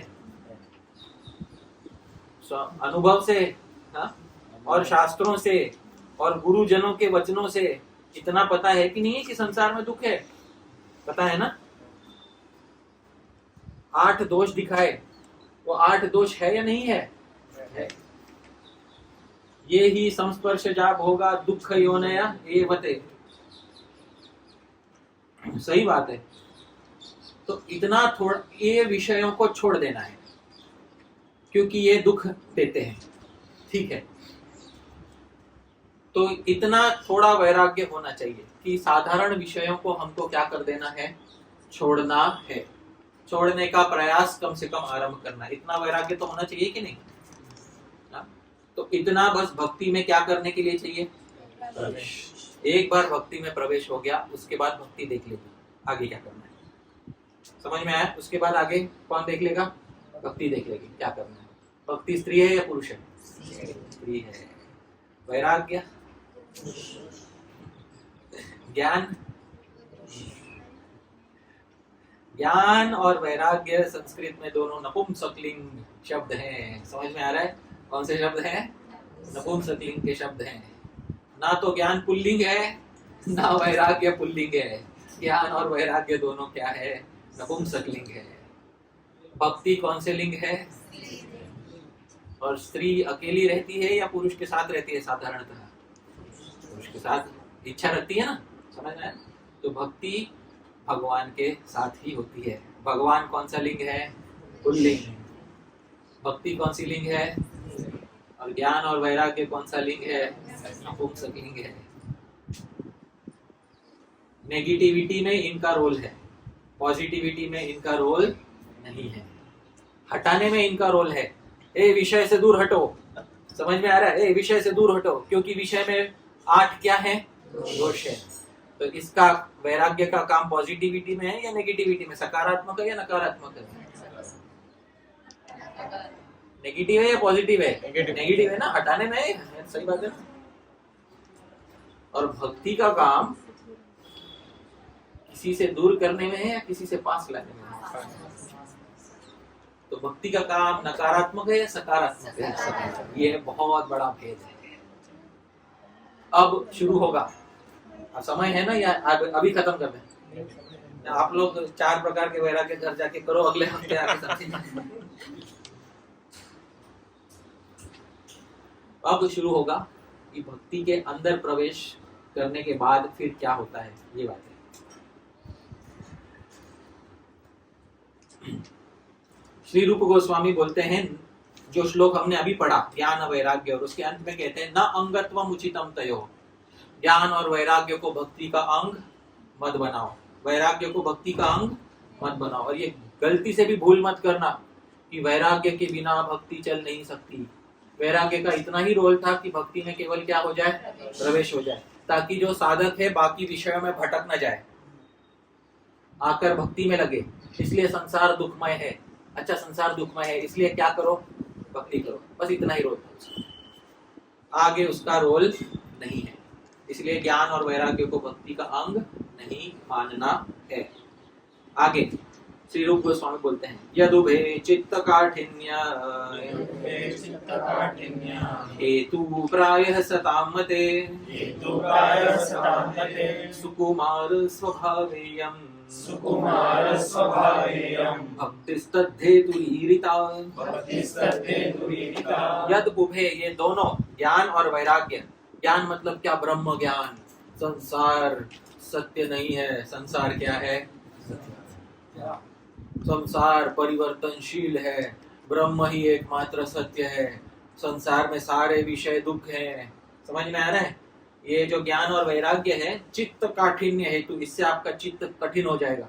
क्या हो जाएगा इससे आपका चित्त कठिन? कठिन मतलब क्या हो जाएगा, कठोर हो जाएगा चित्त आपका, और ये चित्त कठोर तो हो जाएगा आपका। फिर इसी कारण से ये वैराग्य भक्ति का अंग नहीं हो सकता, क्योंकि जितना वैराग्य लाओगे भक्ति के अंदर उतना और चित्त क्या होते जाएगा, कठोर होते जाएगा। पर भक्ति कैसी है, सुकुमार स्वभाव, ये सुकुमार स्वभाव की है भक्ति। भक्ति कैसी है, सुकुमार स्वभाव, कोमल स्वभाव की भक्ति, अतिशय कोमल स्वभाव वाली भक्ति में बीच में उस कठोर वैराग्य को क्यों लाना, मत लाओ उसको, बिल्कुल मत लाओ। तद हेतु रीरिता, वास्तव में भक्ति स्वाभाविक वैराग्य पैदा करेगी और उतना करेगी जितना चाहिए, उससे अधिक नहीं करेगी। समझ में आ रहा है? भक्ति अपने आप क्या पैदा करेगी, वैराग्य। अब इसी बात को श्री कृष्ण श्रीमद् भागवत में उद्धव से कहते हैं, नीचे वाले श्लोक में, ये कृष्ण का वचन है। तस्मान् मद्भक्ति युक्तस्य योगिनो वै मदात्मनः न ज्ञानं न च वैराग्यं प्रायः श्रेयो भवेदिह।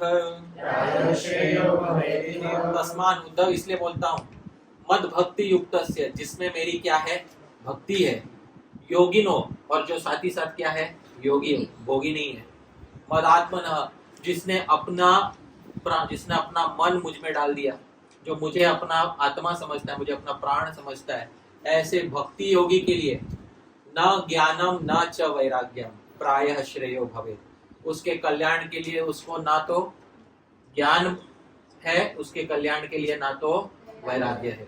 ब्रह्म ज्ञान भी उसके लिए सहायक नहीं है, वैराग्य भी उसके लिए सहायक नहीं है। क्योंकि अगर वैराग्य करेगा तो संसार को नेति नेति करना पड़ेगा। नेति नेति पता है क्या होता है, ये नहीं चाहिए, नहीं चाहिए, नहीं चाहिए। क्यों? उसमें बहुत सारे क्या है, दोष है, इसलिए नहीं चाहिए। मन में भी भोगने की इच्छा नहीं है। अरे भाई, ये एक अच्छा फूलों का पुष्प की माला है, इसको भगवान को अर्पण करो, नहीं चाहिए। क्यों? ये भी तो इसी संसार का बना है। समझ में आ रहा है? ये जो पुष्प की माला बनाई, ये पुष्प कहाँ से लाए तुम? संसार से लाए ना। और संसार में जो सारे भोग हैं वो किसकी योनि है? दुख की योनि है। मुझे चाहिए ही नहीं। मैं मन में भगवान को भज लूंगा। समझ में आ रहा है? रुको, ये वैराग्य तुम्हारे भक्ति की हानि कर रहा है। समझ में आ रहा है? अब भगवान से संबंधित वस्तुओं में भी तुम्हारा क्या होने लगा है? वैराग्य होने लगा। रुको, यहीं रुक जाओ। भगवान से संबंधित वस्तुओं को भी तुम भोग का कारण मानने की वजह से तुम उसमें वैराग्य जो प्रकट कर रहे हो, उसके कारण तुम्हारा हृदय और कठोर होता जा रहा है। यहीं रुक जाओ। न ज्ञानम न च वैराग्यम। ज्ञान भी श्रेयस्कर नहीं है, कल्याणकारी नहीं है, वैराग्य भी श्रेयस्कर नहीं है। तो फिर आगे भक्त का कैसे होगा, चलेगा कैसे? आगे भी तो वैराग्य चाहिए कि नहीं? संसार या भक्त डूब जाए संसार में, क्या करे भक्त फिर आगे? तो आगे बताते हैं। यत्कर्मभिर्यत्तपसा ज्ञान वैराग्यतश्च यत् योगेन दान धर्मेण श्रेयो विरतैरपि सर्वं मद्भक्ति योगेन मद्भक्तो लभतेञ्जसा स्वर्गापवर्गं मद्धाम कथंचित् यदि वाञ्छति यत् तपसा, कर्म योग से जो मिलेगा, तपस्या से जो सिद्धियां मिलेंगी, ज्ञान वैराग्य तश्च, ज्ञान और वैराग्य से भी जो जो मिल सकता है, योगे न दान धर्मेण, दान धर्म योग आदि जो तीर्थ यात्रा आदि से जो भी मिल सकता है, सर्वम मद भक्ति योगे न मद भक्तो लभते, सब कुछ मेरा भक्त कौन से योग से प्राप्त कर पाता है? भक्ति योग से प्राप्त कर पाता है। तुम्हें क्या चाहिए? मोक्ष चाहिए था ना? ये 4 वैराग्य भूमि करने के बाद अंत में क्या चाहिए था तुमको? मोक्ष चाहिए था। मिलेगा क्या? मिलेगा। शांति रखो, मिलेगा, शांत रहो। लेकिन कौन से योग से मिलेगा तुमको? भक्ति योग से। स्वर्ग अपवर्गम, और मोक्ष नहीं चाहिए और स्वर्ग इत्यादि भी चाहिए था, वो भी मिलेगा। कुछ और चाहिए था वो भी मिलेगा, और मोक्ष चाहिए तो वो भी मिलेगा। पर स्वर्ग में याद रखना अंत में क्या होने वाला है? दुख। और मोक्ष में अंत में दुख नहीं होने वाला, क्योंकि मोक्ष का कोई अंत होता नहीं है। मोक्ष में दुख नहीं होगा, स्वर्ग में दुख होगा। जो भी चाहिए, टेम्पररी सुख चाहिए, परमानेंट सुख चाहिए, सब कौन से योग से होगा? भक्ति योग से होगा। शांति रखो, ठीक है? भक्ति योग से इस संसार में भोगना है मुझे। इस संसार में भोगना है। हो सकता है, कैसे हो सकता है? मेरी कथा बाचो, समझ में आ रहा है? मेरी क्या बाचो? केवल कथा कहने से कितने लोगों ने लाखों करोड़ों कमाए, ये देख लो। सर्वम मद भक्ति योगे न, सब कौन से योग से होगा? मेरे भक्ति। पर ये मैं रिकमेंड नहीं कर रहा हूँ, ठीक है? जो अंगूठा छाप होता है ना, जिसको स्टैम्प पेपर पे साइन नहीं कर सकता, वो व्यक्ति कथा बाज के करोड़पति बन के गाड़ी में, बड़ी गाड़ी में। समझ में आ रहा है? सही कह रहा हूँ या झूठ कह रहा हूँ? सही। सर्वम मद भक्ति योगे, भगवान ने सही कहा है या झूठ कहा? बोलो, सही कहा। कौन सा भोग चाहिए संसार में? बोलो, है ना? हो सकता है ना भक्ति योग से। पर क्या बुद्धिमानी का काम है? इतना बड़ा भक्ति योग मिला, उसके बाद उस भक्ति योग का प्रयोग किस लिए किया? संसार के भोग। अरे कम से कम स्वर्ग तो मांग लेता है, इसी संसार में भोगना है। नहीं, कम से कम क्या मांग लेता? स्वर्ग। पर स्वर्ग भी बुद्धिमानी नहीं है। बुद्धिमानी शुरू होती है कम से कम क्या मांगना चाहिए? मोक्ष, कम से कम। समझ में आ रहा है? इसमें बुद्धिमानी है। बाकी सब तो बुद्धिहीनता का परिचय देते हैं। कितना भक्ति योग किया, कथा के बल पे क्या करोड़पति बन गया। वाह, बाहर बुद्धिमानी तेरी। क्या बुद्धिमानी है कि तूने भक्ति योग का प्रयोग किस लिए किया? इस संसार में क्या पाने के लिए? भोग पाने के लिए। तो ये बुद्धिमानी का काम बिल्कुल भी नहीं है। क्योंकि बोलते ना, अरे भक्ति इतना बड़ा बड़ा वादा किया गया, भक्ति योग से इस संसार में क्या मिलता है? तो बता रहा हूँ इस संसार में क्या मिलता है। और हाँ बोलो या ना बोलो, प्रत्यक्ष में देखा है या नहीं? आप लोगों ने देखा ना? जो अंगूठा छाप होता है, अंगूठा छाप मतलब इंग्लिश हिंदी नहीं जानता, लिखना पढ़ना नहीं जानता, पर एक चीज अच्छे से जानता है। क्या अच्छे से जानता है? कथा वाचना। उसकी सेवा में बड़ा IAS अधिकारी खड़ा रहता है। सोचो, सही बात है, सही बोल रहा हूँ या झूठ बोल रहा हूँ मैं? बड़े बड़े पुलिस वाले उसकी कथा की रखवाली कर रहे हैं। कौन से योग से हुआ ये? अष्टांग योग से? कौन से योग से हुआ ये? भक्ति योग से। और वो जो निर्विशेषवादी है वो ब्रह्म के बारे में बता के भीड़ नहीं जुटा सकता, क्योंकि कौन सुनने आएगा ब्रह्म के बारे में जिसका ना तो नाम है, ना रूप है, ना गुण है, ना लीला है। हाँ, जिसका नाम है, रूप है, गुण है, लीला है, उस भगवान के बारे में कथा सुना सुना कर लोगों को लाखों करोड़ों रुपया कमा लिया। तो सब कुछ मेरे भक्ति योग से हो गया है कि नहीं? अष्टांग योग से नहीं हुआ, ज्ञान योग से नहीं हुआ, कौन से योग से हुआ? और ये बुद्धिमानी का काम नहीं है, बिल्कुल नहीं है।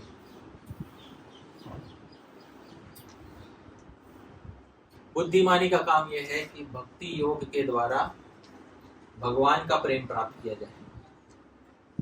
मोक्ष तो साइड इफेक्ट है, मतलब आनुषंगिक फल है, साइड इफेक्ट है। तो अब भक्त कैसे जिए और भक्त का वैराग्य कैसे हो, अब इस अंतिम विषय पर आते हैं। श्री रूप गोस्वामी समझा रहे, नीचे बताते हैं। रुचिम उद्वहतस्तत्र जनस्य भजने हरे विषयेषु गरिष्ठोऽपि रागः प्रायो विलीयते। रुचिम उद्वहतस्तत्र जनस्य भजने हरे। धीरे धीरे भक्ति करते करते रुचिम उद्वहत, धीरे धीरे वो एक स्तर पे पहुंचेगा जिसका नाम है रुचि। क्या नाम है जिसका? रुचि। जब उसको भगवान के विषय में स्वाभाविक आकर्षण हो जाएगा, नेचुरल अट्रैक्शन हो जाएगा भगवान के प्रति। सुबह उठा है तो उसको लगेगा मैं भगवान के विषय में मुझे बहुत आसक्ति लग रही है। ये कहने की बात नहीं है, स्वाभाविक उसको लगना चाहिए, क्योंकि बहुत सारे लोग हैं जो बस कहने के लिए कह देते हैं, हृदय में नहीं होता उनके। मराठी में कहावत है, जगाला सांगे ब्रह्म ज्ञान स्वतः कोरडा पाषाण, ऐसा बोलते हैं। तो संसार को बताता है ब्रह्म ज्ञान और खुद का हृदय पाषाण। पाषाण मतलब पत्थर रहता है।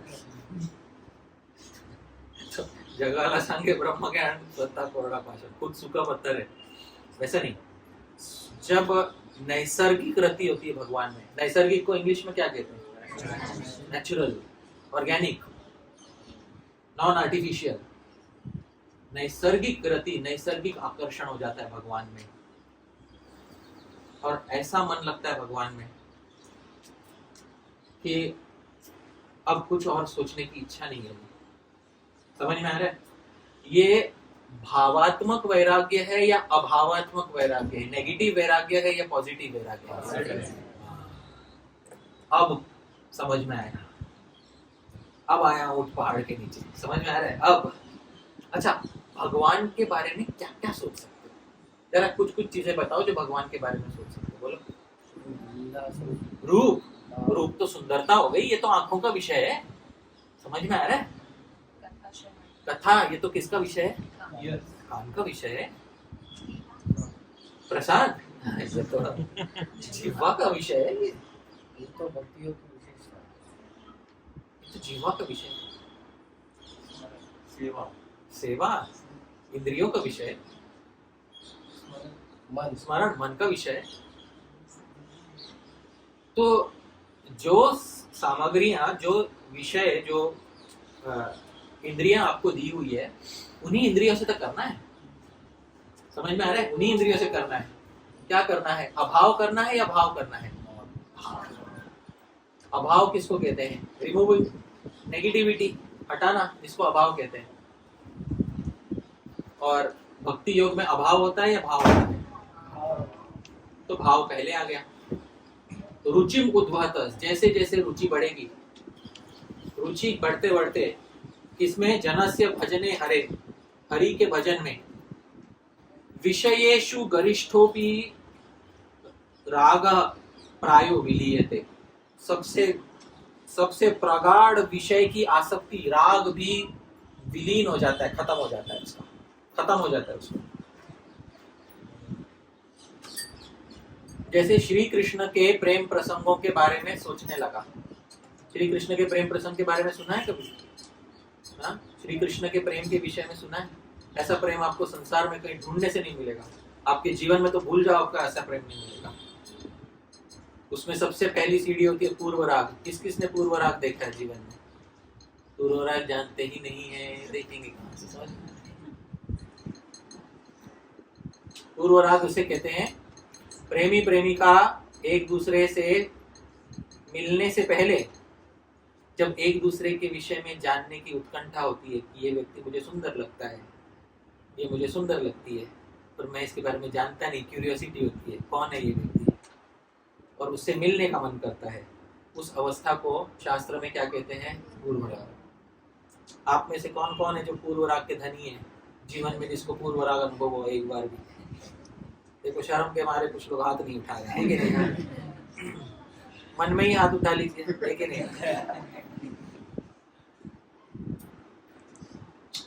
पूर्व राग के बाद होता है मान। मिलते हैं फिर आई लव यू हो जाता है, सही बात है ना? हा? और आई लव यू हो जाने के बाद थोड़े समय में थोड़ा झगड़ा होता है, समझ में आ रहा है? पर वो झगड़ा प्रेम को बढ़ाता है। वो झगड़ा आई हेट यू वाला झगड़ा नहीं होता है, समझ में आ रहा है? पर वो झगड़ा बढ़ाता है, वो प्रेम को बढ़ाता है, उसको कहते हैं मान। उसके बाद होता है प्रेम वैचित्य। प्रेम इतना बढ़ जाता है, कभी कभी अपना साथी अपने पास होता है पर कभी कभी लगता है कहीं दूर तो नहीं चला गया, उसको कहते हैं प्रेम वैचित्य। उसके बाद होता है प्रवास। जब थोड़े समय के लिए वो साथी चला जाता है तो हृदय में जो उत्कंठा होती है, ये सुख है या दुख है? सुख है ना? ये सब प्रेम के स्तर को अनुभव करना सुख है या दुख है? भौतिक संसार में दुख है, याद रखना। ये ही संस्पर्श जब वही टेस्ट कर रहा था। भौतिक संसार में सुख है या दुख है? दुख है। श्री कृष्ण के साथ सुख है या दुख है? बहुत बड़ा अंतर है। भौतिक संसार में दुख है क्योंकि भौतिक संसार में चारों, ये जो मैंने वो चार चीज बताई, एक साथ तो एक व्यक्ति के साथ तो मिलने तो बहुत कठिन हो, मिलेगा तो भी चला जाएगा। श्री कृष्ण के साथ ये शाश्वत मिल सकता है, हमेशा रह सकता है, जब चाहिए वो अवस्थाएं पुनः आ सकती हैं। श्री कृष्ण का प्रेम नवीनतम होता रहता है। हर बार श्री कृष्ण को देखोगे तो लगेगा ये व्यक्ति मुझे आज ऐसा लग रहा है कि मैं इसको पहली बार देख रहा हूँ। अब जिससे इस संसार में प्रेम किया उसका मुंह 10 साल बाद देखने पे लगेगा क्या वही थोबड़ा देख रहे हैं। समझ में आ रहा है?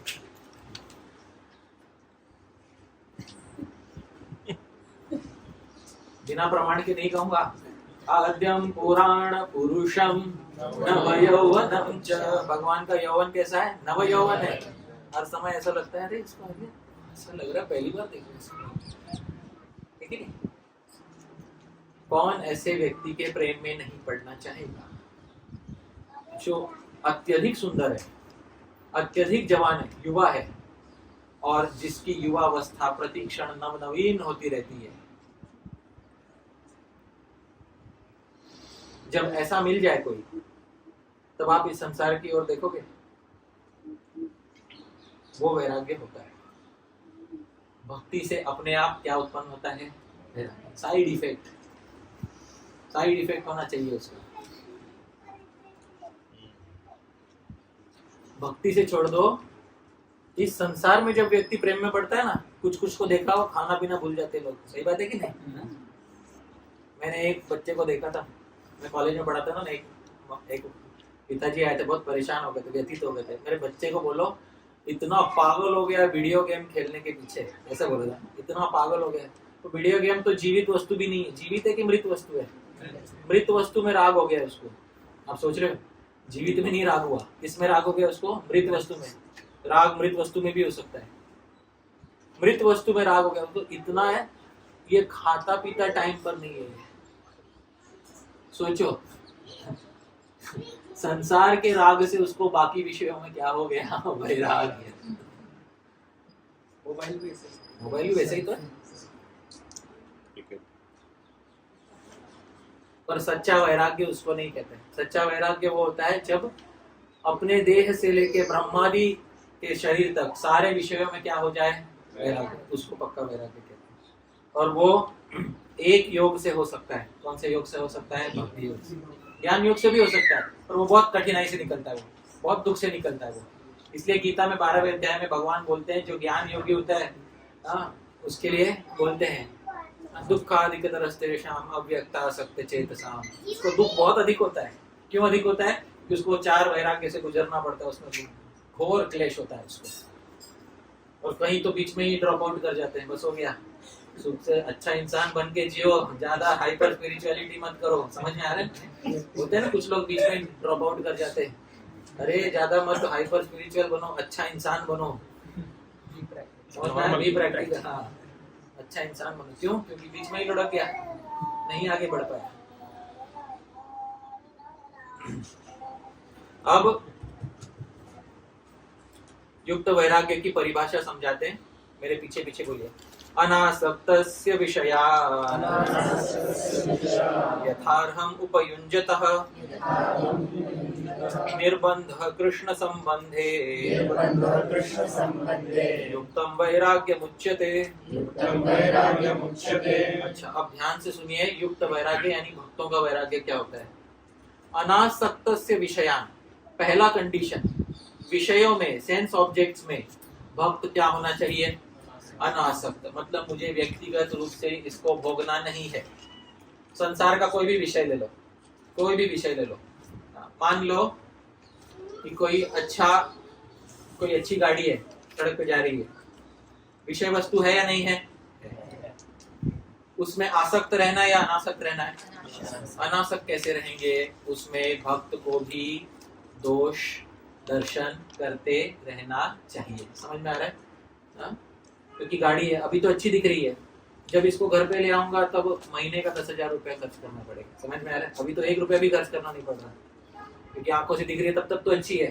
घर ले आऊंगा तो तुरंत 10,000 रुपया महीने का खर्च करना पड़ेगा। तुरंत क्या हो गया? किसका दर्शन कर लिया? दोष दर्शन। सड़क पे चल रहे, अच्छी सुंदर स्त्री दिखाई दे रही है, दूर से तो अच्छी दिख रही है, घर पे ले आएंगे तो बहुत बड़ा तकलीफ हो। समझ में आ रहा है ना? विवाह करके, बिना विवाह के विवाह करके घर ले आएंगे तो बहुत फिर तो बड़ा लोन उठाना पड़ेगा। समझ में आ रहा है? दोष दर्शन। स्त्री भी देख रही है, सामने अच्छा पुरुष, सुंदर पुरुष देख रहा है, दूर से तो ठीक दिख रहा है, अच्छा दिख रहा है, इसको जीवन का साथी बना लिया तो भाई पता नहीं आगे कितने वर्षों तक खाना वही। समझ में आ रहा है? दाल चावल रोटी सब्जी, दाल चावल रोटी दाल चावल रोटी। समझ में आ रहा है? उसी चक्कर में फंसना पड़ेगा। तो भक्त सबसे पहले अनासक्तस्य विषयान्, विषयों में खुद क्या रहना चाहिए? अनासक्त। तो फिर तो छोड़ ही दो। जब अनासक्त तो विषय को क्या कर दो? छोड़ दो। नहीं, यथा अर्हम उपयुञ्जतः, जितना जरूरी है विषय, जरूरी है जितना, किसके लिए जरूरी है? मेरी भक्ति के लिए जितना जरूरी है, मेरे शरीर के निर्वाह के लिए जितना जरूरी है, उपयुञ्जतः, उतने को स्वीकार करता हुआ। समझ में आ रहा है? 2 चीजों के लिए जरूरी। कौन सी 2 चीजों के लिए जरूरी? मेरे शरीर के निर्वाह के लिए और मेरे, सीधा बोल दो, मेरे भक्ति के लिए, क्योंकि शरीर भी किस लिए है? भक्त का भक्ति के लिए ही तो है। समझ में आ रहा है? तो यथा अर्हम, यथा योग्यम, यथा अर्हम का मतलब है यथा योग्यम उपयुज्य, जितना जरूरी है उतना ही वो इस्तेमाल कर रहा है विषयों को। इसका मतलब उसने विषय पूरा छोड़ा नहीं है, उसने उतना ही विषय स्वीकार कर रहा है जितना जरूरी है। कितने की, किसके लिए जरूरी है? वो भक्ति के लिए जरूरी है। निर्बंध, और उसका निर्बंध मतलब उसका आग्रह, आग्रह पता है किसको कहते हैं? डिटर्मिनेशन। कृष्ण संबंधे, उसका निर्बंध, उसका आग्रह, उसका डिटर्मिनेशन केवल एक ही व्यक्ति के संबंध में है। किसके संबंध में है? उसका कृष्ण के संबंध। जो भी मैं विषय भोग करूंगा, जो भी करूंगा, वो केवल किसके संबंध में करूंगा? कृष्ण के संबंध में करूंगा। कृष्ण के द्वारा अप्रूव्ड जो भोग है वही करूंगा।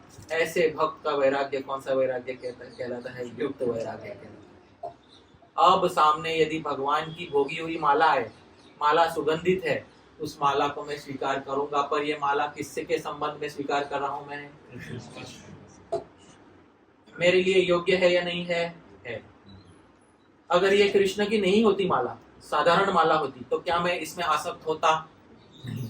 तो पहला कंडीशन सेटिस्फाई हो गया, अनासक्तस्य विषयान्। यदि उसका कृष्ण के साथ संबंध ना होता तो क्या मैं उसको स्वीकार करता? पहले ये चेक करो।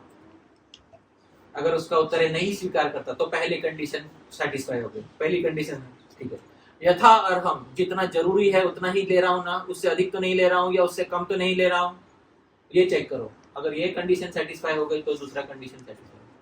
और निर्बंध, और मेरा जो निर्बंध है, मेरा जो आग्रह है, डिटर्मिनेशन है, वो किसके संबंध में होना चाहिए? कृष्ण के संबंध में। उसको कौन सा वैराग्य कहते हैं? युक्त वैराग्य कहते हैं उसको। जैसे उदाहरणार्थ कोई नया कंप्यूटर लेना है, लैपटॉप लेना है, किसकी सेवा के लिए लेना है? भगवान की सेवा के लिए। यदि भगवान की सेवा न होती, हाँ, तो मैं खुद के लिए लेता क्या? प्रश्न, भगवान की सेवा ना होती तो मैं खुद के लिए लेता क्या?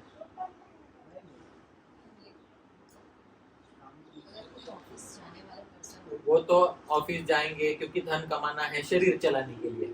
शरीर चलाना भी उसी का अंग हो गया, समझ में आ रहा है? वो सब छोड़ दो, शरीर निर्वाह और भक्ति छोड़ दो, उसके अलावा मेरे खुद के आनंद के लिए मुझे अगर लेना होता तो मैं लेता क्या? पहला कंडीशन सेटिस्फाई हो गया। यथा अर्हम, जितना जरूरी है ऑफिस के लिए या मेरे सेवा के लिए, उसी प्रकार का कंप्यूटर ले रहा हूं। समझ में आ रहा है? ये नहीं कि चाहिए तो था डेल और ले लिया मैक। समझ में आ रहा है? चाहिए था एंड्रॉइड और ले लिया आईफोन। आप ही ज्ञानी हो उस विषय में, आप बता सकते हैं। 16 प्रो मैक्स, उसके आगे प्लस भी लगाना होता है क्या? नहीं ना।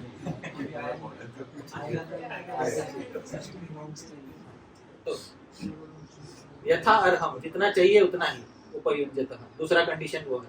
और निर्बंध, हमारे जीवन का डिटर्मिनेशन किसके संबंध में है? किसको प्राप्त करना है हमको? ऐसा वैराग्य क्या कहलाता है? युक्त वैराग्य। वो योगी है। अन्य सब क्या है? भोगी। योगी का चोला पहन के भोगी हो सकते हैं, बहुत सारे है कि नहीं? तो ये बात जाननी है।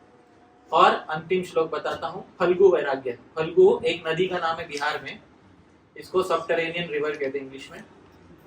इंग्लिश में दो शब्द बोलता हूँ। Subterranean river is a river which appears dry on the surface but there is water flowing underneath, इसको सबटरेनियन रिवर कहते हैं। फल्गु एक ऐसी नदी है, आप गूगल पे भी यूट्यूब पे देख सकते हो, ऊपर सूखी है, 1-2 मीटर खोदोगे तो पानी बहता हुआ दिखाई देगा, तो फल्गु नदी है। फल्गु का मतलब सीड़ो, इंग्लिश में कहते हैं सीड़ो, जो सामने कुछ और होता है, एक्चुअली कुछ और होता है। फल्गु वैराग्य की परिभाषा श्री रूप गोस्वामी देते हैं। नीचे, प्रापंचिकतया बुद्ध्या हरिसंबंधी वस्तुनः मुमुक्षुभिः परित्यागो वैराग्यं फल्गु कथ्यते। हरि संबंधी वस्तुनः, कोई चीज अगर किससे संबंधित है? भगवान से संबंधित कुछ वस्तुएं बताओ, जरा एग्जांपल दो। इस संसार में कौन सी चीजें भगवान से संबंधित है? धाम, ठीक है, शास्त्र, भगवान को आनंद देने वाली, जो भगवान का भोग है, सीधा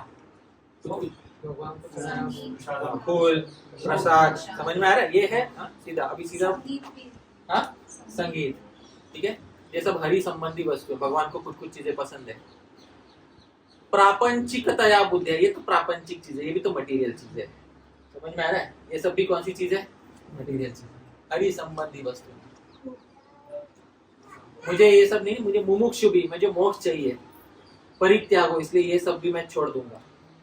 ऐसा जो निर्विशेषवादी का, योगी का जो त्याग होता है, वो कौन सा वैराग्य कहलाता है? फल्गु वैराग्य। इसको फल्गु क्यों बोला है ये भी बता देता हूँ। क्योंकि इस वैराग्य के अंत में स्वार्थ है। अंत में ये वैराग्य करके मुझे क्या प्राप्त करना है? और मोक्ष प्राप्त करके मुझे क्या मिलेगा? सुख मिलेगा। अंत में खुद के सुख की भावना होने के कारण अंत में भोग ही तो है। समझ में आ रहा है? ऊपर से बहुत सूखा दिख रहा है, थोड़ा खोदो अंदर पानी है। इसलिए इस वैराग्य का नाम कौन सा वैराग्य है? फल्गु वैराग्य। और भगवान के सुख में हम इतने प्रेम में हैं भगवान के, हमें अपने सुख की सुध बुध नहीं। समझ में आ रहा है? अपना सुख दुख भुला बैठा जो, और जो भगवान से प्रेम कर बैठा, उसका वैराग्य कौन सा वैराग्य कहलाता है? युक्त वैराग्य। मेरा पूरा आग्रह, आग्रह मतलब जीवन में जो कुछ भी कर रहा हूँ उस सब का जो डिटर्मिनेशन है वो केवल एक ही व्यक्ति के संबंध में है। किसके संबंध में है? कृष्ण। निर्बंध कृष्ण संबंध है। निर्बंध का एक बहुत विशेष अर्थ होता है, जीवन जीने का जो वजूद है। समझ में आ रहा है मैं क्यों जी रहा हूं? वो किसके संबंध में है? कृष्ण के संबंध में। ऐसे व्यक्ति का जो वैराग्य होता है वो कौन सा वैराग्य कहलाता है? युक्त वैराग्य। उसके मन से कभी ये बात जाती ही नहीं है कि मैं किसके लिए जी रहा हूँ? कृष्ण के लिए। मेरा जीवन अपने लिए नहीं है। मेरा जीवन जैसे कोई प्रेमी बहुत किसी प्रेमिका के प्रेम में पड़ जाता है ना, वो उसका जीने का जो उर्दू में कहते हैं वजूद, जीने का जो डिटर्मिनेशन, इसको संस्कृत में निर्बंध कहा है, वो प्रेमिका है। अब समझ में आ रहा है निर्बंध किसको कहते हैं? निर्बंध कृष्ण संबंध है। उसके जीने का वजूद श्री कृष्ण के संबंध में। तो ऑटोमेटिक वो वही स्वीकार करेगा जो श्री कृष्ण के जितना चाहिए उतना ही। समझ में आ रहा है? बाकी की कंडीशन तो ऐसे ही सेटिस्फाई हो जाएगा। मुख्य कंडीशन तो यह है कि निर्बंध कृष्ण संबंध है। निर्बंध कृष्ण के संबंध में होना चाहिए। यानी जीवन न्यौछावर जिसने किया है श्री कृष्ण के प्रीति में, उसका भावात्मक, अभावात्मक नहीं, भावात्मक वैराग्य कौन सा वैराग्य कहलाता है? युक्त वैराग्य।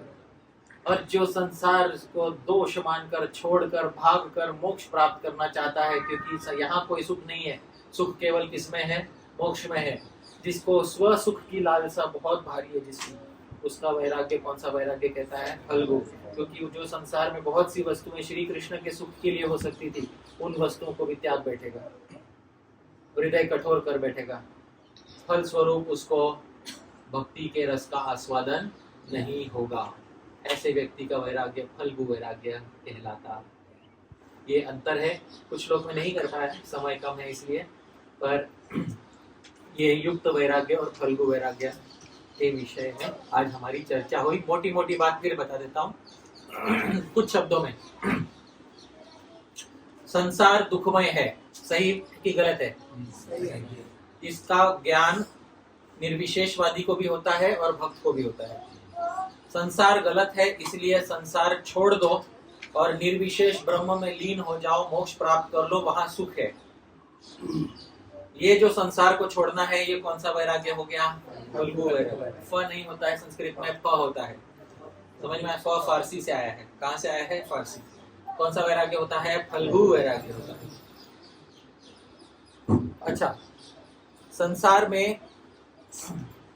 में दुख है, इसीलिए ठीक कर दीजिए, वो जहाँ जुड़ा है वहां पे ठीक है।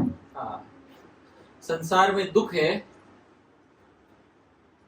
किंतु भगवान के भजन में हमें अपने आप को लगाना है, भगवान से प्रेम करना है। प्रेम में सुख है। संसार में दुख है, लेकिन किसमें सुख है? प्रेम में सुख है। किसके प्रेम में सुख है? भगवान के। मनुष्य के प्रेम में नहीं, भगवान के प्रेम में सुख है। अनंत सुख है। उतना सुख है जितना सुख प्रत्यक्ष रूप से भी इस संसार में हम देख नहीं सकते, उतना सुख है। अच्छा, लेकिन उस सुख, वो सुख की चिंता ना करते हुए भगवान के सुख में ही सुख देखना। समझ में आ रहा है? और फिर भगवान के सुख के कारण, इस संसार के भगवान में निर्बंध होने के कारण स्वाभाविक रूप से संसार के विषयों को उतना ही स्वीकार करना जितना चाहिए। ये वैराग्य कौन सा वैराग्य कहलाता है? युक्त वैराग्य। और अगर भगवान का संबंध ना हो तो हम अनासक्त हैं, हमको बिल्कुल नहीं चाहिए, रत्ती मात्र भी नहीं चाहिए। इसको युक्त वैराग्य कहते हैं। ये सबसे वैराग्य की जो सबसे उत्कृष्ट अवस्था श्री रूप गोस्वामी जी ने बताई, ये भक्ति योगी के लिए बहुत उपयोगी है, बहुत उपयोगी है। क्योंकि यदि युक्त वैराग्य नहीं करेंगे तो फिर एक ही वैराग्य बच जाएगा। कौन सा बचेगा? फिर 4 भूमियों से गुजरना पड़ेगा, क्षण क्षण दोष दर्शन करना पड़ेगा। क्षण क्षण कृष्ण दर्शन नहीं, क्षण क्षण कौन सा दर्शन? दोष दर्शन। और यदि आप वो करने को तैयार हो तो फिर खुशी से अष्टांग योगी या निर्विशेषवादी ज्ञानी बन जाओ। और क्षण क्षण यदि सुखपूर्वक भगवान मन में भगवान का चिंतन करना है, और जहां भगवान का संबंध हटा वहां विषय सामने आएंगे, और जहां विषय सामने आए तुरंत दोष दर्शन होना चाहिए, ये दोष है, तुरंत दिखना चाहिए ये दोष है। और जब किसी से प्रेम होता है तो दुख भी सुख लगने लगता है। एक बात समझ में आ रही है? जब किसी से प्रेम होता है तो दुख भी क्या लगने लगता है? सुख। तो भगवान के लिए इस संसार में यदि कोई दुख भी उठाना पड़े तो भी वो कैसे उठाता है? बहुत सुखपूर्वक उठाता है, क्योंकि प्रेम है ना। जहाँ नैसर्गिक प्रेम होता है, केवल कहने सुनने वाला प्रेम नहीं, नैसर्गिक प्रेम होता है, वहाँ सुख से व्यक्ति उठाता है दुखों को, वहाँ वो वैराग्य बहुत अच्छा होता है। ठीक है, तो आज अभी कक्षा को विराम देंगे। बहुत बहुत धन्यवाद आप सभी का। श्री प्रभुपाद की जय, अनंत कोटि वैष्णव वृंद की जय। हरे कृष्ण। तो प्रश्नोत्तर के लिए कुछ 5-10 मिनट रखना चाहते हैं या अंत करें? प्रश्नोत्तर के लिए थोड़ा 5-10 मिनट रखेंगे, ज्यादा नहीं। आज थोड़ा विस्तृत हो गई कक्षा, फिर भी किसी को प्रश्न पूछना है तो पूछ सकते हैं, पूछिए।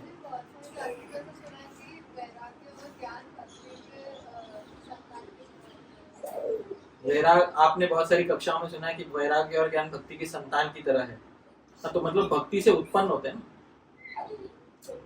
अगर आपने ये सुना है कि वैराग्य और ज्ञान से भक्ति उत्पन्न होती है तो ये गलत है। हाँ, उल्टा है ना, भक्ति से वैराग्य और ज्ञान उत्पन्न होता है, वही तो बात है। ठीक है, आपकी जिज्ञासा का समाधान हो गया। कोई और? जी माता जी।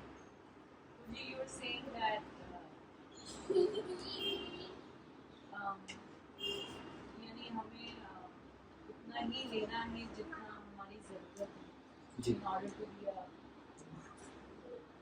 bhakti and not get into the line of falguni. But sometimes I don't think so. We are intelligent enough. I am not intelligent to decide कि हमें कितना चाहिए. ठीक है। So how do we? आपका प्रश्न ये, प्रश्न दोहरा देता हूँ ताकि रिकॉर्डिंग में आ जाए कि युक्त वैराग्य की परिभाषा में ये कहा गया था कि यथार्हम उपयुञ्जतः, जितना जरूरी है शरीर के लिए उतना ही भोग स्वीकार करना है, या उतना ही शरीर का विषय स्वीकार करना है। पर हम में कभी कभी इतनी बुद्धि नहीं होती कि कितना स्वीकार करना है कितना नहीं करना है, तो हम कैसे वो निर्धारित करें? सही बात है, ये प्रश्न पूछा आपने। उस पूरे श्लोक में मुख्य कंडीशन है निर्बंध कृष्ण संबंध है।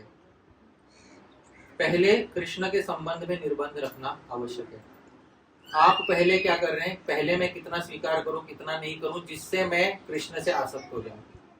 पहले कृष्ण के स्वाभाविक गुणों के प्रति जब आकर्षण होगा तब जाके निर्बंध होगा, तब जाके बाकी चीजें अपने आप आ जाएंगी। एक उदाहरण के साथ देते, जैसे कोई व्यक्ति बहुत मोटा है और आज उसने फैसला कर लिया, निर्बंध कर लिया, मेरे जीने की वजह यह है कि मैं पतला हूँ। समझ में आ रहा है ना? इतना मोटा हूं मैं कि मेरे जीने की वजह आज ये है कि मैं क्या बन जाऊं? पतला बन जाऊं। तो उसको कुछ किसी ने बहुत ग्लानि में डाल दिया, बहुत सुना है उसको, तो उसने एक दिन फैसला कर लिया, अब या तो पतला होऊंगा या तो मर जाऊंगा। समझ में आ रहा है ना? मोटा बन के जिंदा नहीं रहूंगा। तो उसने जीने की वजह हो गई उसके पतला बनना, ये निर्बंध बैठ गया उसका। आप समझ रहे निर्बंध किसको कहते हैं? हा? तो अब दिन रात उसके मन में यही चलेगा कि अब मुझे क्या होना है? पतला होना है।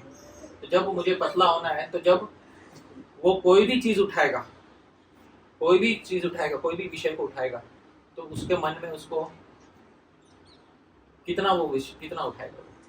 आप समझ रहे हैं? भोग की दृष्टि से उठाएगा या अपने ध्येय को पाने की दृष्टि से उठाएगा? किस दृष्टि से उठाएगा? ध्येय को पाने की दृष्टि से। तो कितना स्वीकार करना है कितना नहीं स्वीकार करना है तो बाद में आता है ना? ये तो ये हो गया, पहले खाना पीना कम करो फिर पतला होने का निश्चय आएगा। नहीं, पहले पतला होने का निश्चय आएगा, बाद में वो बुद्धि अपने आप आ जाएगी कि कितना खाना है कितना कम खाना है। नहीं क्या भगवान बोलते हैं ददामी बुद्धि योगम। राजपरी जी प्रभु पूरा श्लोक क्या है? तेषां सतत युक्तानां भजतां प्रीतिपूर्वकं ददामि बुद्धि योगम तम ये नमामुपयान्ति ते। पहला कंडीशन डाला ना, तेषाम सतत युक्ता नाम, जो हमेशा मेरे मुझ में मन लगाए हुए हैं, भजताम प्रीति पूर्वकम, और मेरा भजन कैसे कर रहे हैं, प्रीति पूर्वक, उनको मैं क्या देता हूँ, बुद्धि योगम, उनको ऐसा मैं ऐसा बुद्धि योग देता हूँ जिससे मुझे वो प्राप्त हो जाता है। सब होगा, लेकिन जब मूल में ही नैसर्गिक गति नहीं है, आप समझ रहे, मूल में ही नेचुरल अट्रैक्शन नहीं है, फिर बाकी का क्या, फिर भी भक्त बनने का प्रयास किया जा सकता है, लेकिन वो भक्ति शास्त्रों के आधार पे चलती है। तो शास्त्र में कहा इसलिए करना है, फिर शास्त्रों को पूछना पड़ेगा कितना खाऊं कितना नहीं खाऊं, तो शास्त्र बोलेगा देखो पेट 3/4 भर जाए उतना खाओ, समझ में, शास्त्र ये सब भी बता के देगा आपको ना। तो ये भक्ति किसके आधार पे चल रही है, शास्त्र। पर वो भक्ति जिसमें भगवान की नैसर्गिक गति हो गई है, जिसको रागानुगा भक्ति कहते हैं, उसमें वो सब टेंशन नहीं है, वो आपको, क्योंकि वो निर्बंध कृष्ण संबंध है, वो है अनासक्त से विषय, उसको स्वाभाविक बाकी चीज चाहिए ही नहीं, उसको चाहिए ही नहीं उसको। जैसे वो जिम जाने वाले का उदाहरण दिया मैंने, पतला होने वाले का, अब वो देखता है, जब वो जाता है किसी दुकान में जाता है, बड़े बड़े बड़े चॉकलेट देख रहा है, मक्खन देख रहा है, चीज देख रहा है, हाँ, तो उसको वो नहीं दिख रहा है, उसको क्या दिख रहा है, कैलोरी दिख रहा है उसको, समझ में आया? देखो उसी भाषा में बात करें है ना, कैलोरी दिख रहा है उसको। ये चीज नहीं है, ये क्या है, कैलोरी। ये चॉकलेट का बार नहीं है, ये क्या है, ये कैलोरी। ऐसे देख रहा है वो उसको, क्योंकि उसका निर्बंध किसके संबंध में है, पतलेपन के संबंध में उसका निर्बंध है। सही बात है कि नहीं, ये पहले निर्बंध बैठना बहुत जरूरी है। तो जिसका निर्बंध कृष्ण के संबंध, मुझे किससे प्रेम करना है, तो जब कोई वस्तु देखो तो समझ आए इसका मेरे प्रेम में कुछ उपयोग है, समझ में आ रहा है। ये जब निर्बंध बैठने के बाद ये बात आती है कि इसका मेरे प्रेम में कुछ उपयोग है कि नहीं। जब उसका मेरे प्रेम में कुछ उपयोग है तब उसको ग्रहण करेंगे, तो यदि नहीं है उपयोग तो नहीं करेंगे, सीधी बात है ना। पहले निर्बंध बैठता है, पहले बीज आता है फिर फल उगता है ये बात है। तो मैं आशा करता हूँ आपकी जिज्ञासा का समाधान हो गया होगा। भगवान देते हैं बुद्धि, जिसको प्रेम देते उसको बुद्धि। जब किसी को बच्चा होता है, किसी माँ को बच्चा होता है, भगवान माँ को बुद्धि देते हैं ना कि बच्चे को कितना पिलाना है, दूध कितना नहीं पिलाना है, कब रोकना है, कब जगाना है, कब सुलाना है। सही बात है ना। या पहले माँ को पहले बताया जाता है कि कितना दूध पिलाना है, फिर बच्चा होता है। क्या होता है, पहले बच्चा होता है, बच्चा होने के बाद भी थोड़ी बहुत गलतियां होती हैं, फिर उसके बाद समझ में आ जाता है थोड़ा बहुत। वैसे ही भक्ति योग भी होता है, जब भगवान से प्रीति होते हैं थोड़ा आगे पीछे लुढ़कता है, फिर समझ जाता है, फिर एक बार स्थिर हो जाता है, फिर हो गया। लेकिन परमानेंट इलाज, यही बात है। तो आप सब लोग समझ गए होंगे कि निर्बंध कृष्ण संबंध का क्या अर्थ है वहां पर। वो एक वो पतलेपन का उदाहरण ध्यान रखना, वो कभी भूलना मत, उसको निर्बंध कहते हैं। उस डिटर्मिनेशन को, यही मेरे जीने का वजूद है, उसको निर्बंध कहते हैं। जिसमें वो है वो भक्ति योगी है, वो युक्त वैरागी है। जिसमें वो नहीं है वो कदाचित अभी भी भोगी है, जिसने भक्ति योग का चोला पहन रखा है। तो ये अंतर है, ठीक है। हाँ माता जी, फिर आपके पास आएंगे हम। प्रभु जी, जैसे आपने लेक्चर के बीच में बताया कि जो भक्त होता है वो भक्ति करता है, तो भक्ति तो इतनी कोमल होती है, इतनी मतलब सहज होती है कि किसी का भी हृदय इतना मतलब पवित्र हो जाता है। तो वो जैसे कोई भक्त है, वो भक्ति बहुत ही अच्छे से साधन भजन कर रहा है अपना, और वो भक्ति में अग्रसर भी है चीज़ों को लेकर के, तो उसके बुद्धि में या उसके मन में किसी दूसरे के प्रति तो द्वेष आएगा ही नहीं, या क्या किस प्रकार का द्वेष आएगा? क्योंकि अगर वो अच्छे से भक्ति प्रैक्टिस कर रहा है, सामने वाले को वो देख करके ये नहीं सोचेगा कि अरे ये इस प्रकार से बाधा डालेगा या ये इस प्रकार से रुकावट बनेगा मेरे आगे के कार्यों में, तो उस चीज को किस तरीके से हमें देखना आपका चाहिए? प्रश्न ये है कि कोई भक्ति योगी है, ठीक से अपना साधन भजन कर रहा है, तो सामने वाले से द्वेष क्यों करेगा? हाँ, द्वेष दृष्टि आएगी ही नहीं आएगी। पर वैराग्य तो आएगा। वैराग्य और द्वेष में फर्क होता है। मैंने बताया था वैराग्य क्या होता है और द्वेष क्या होता है।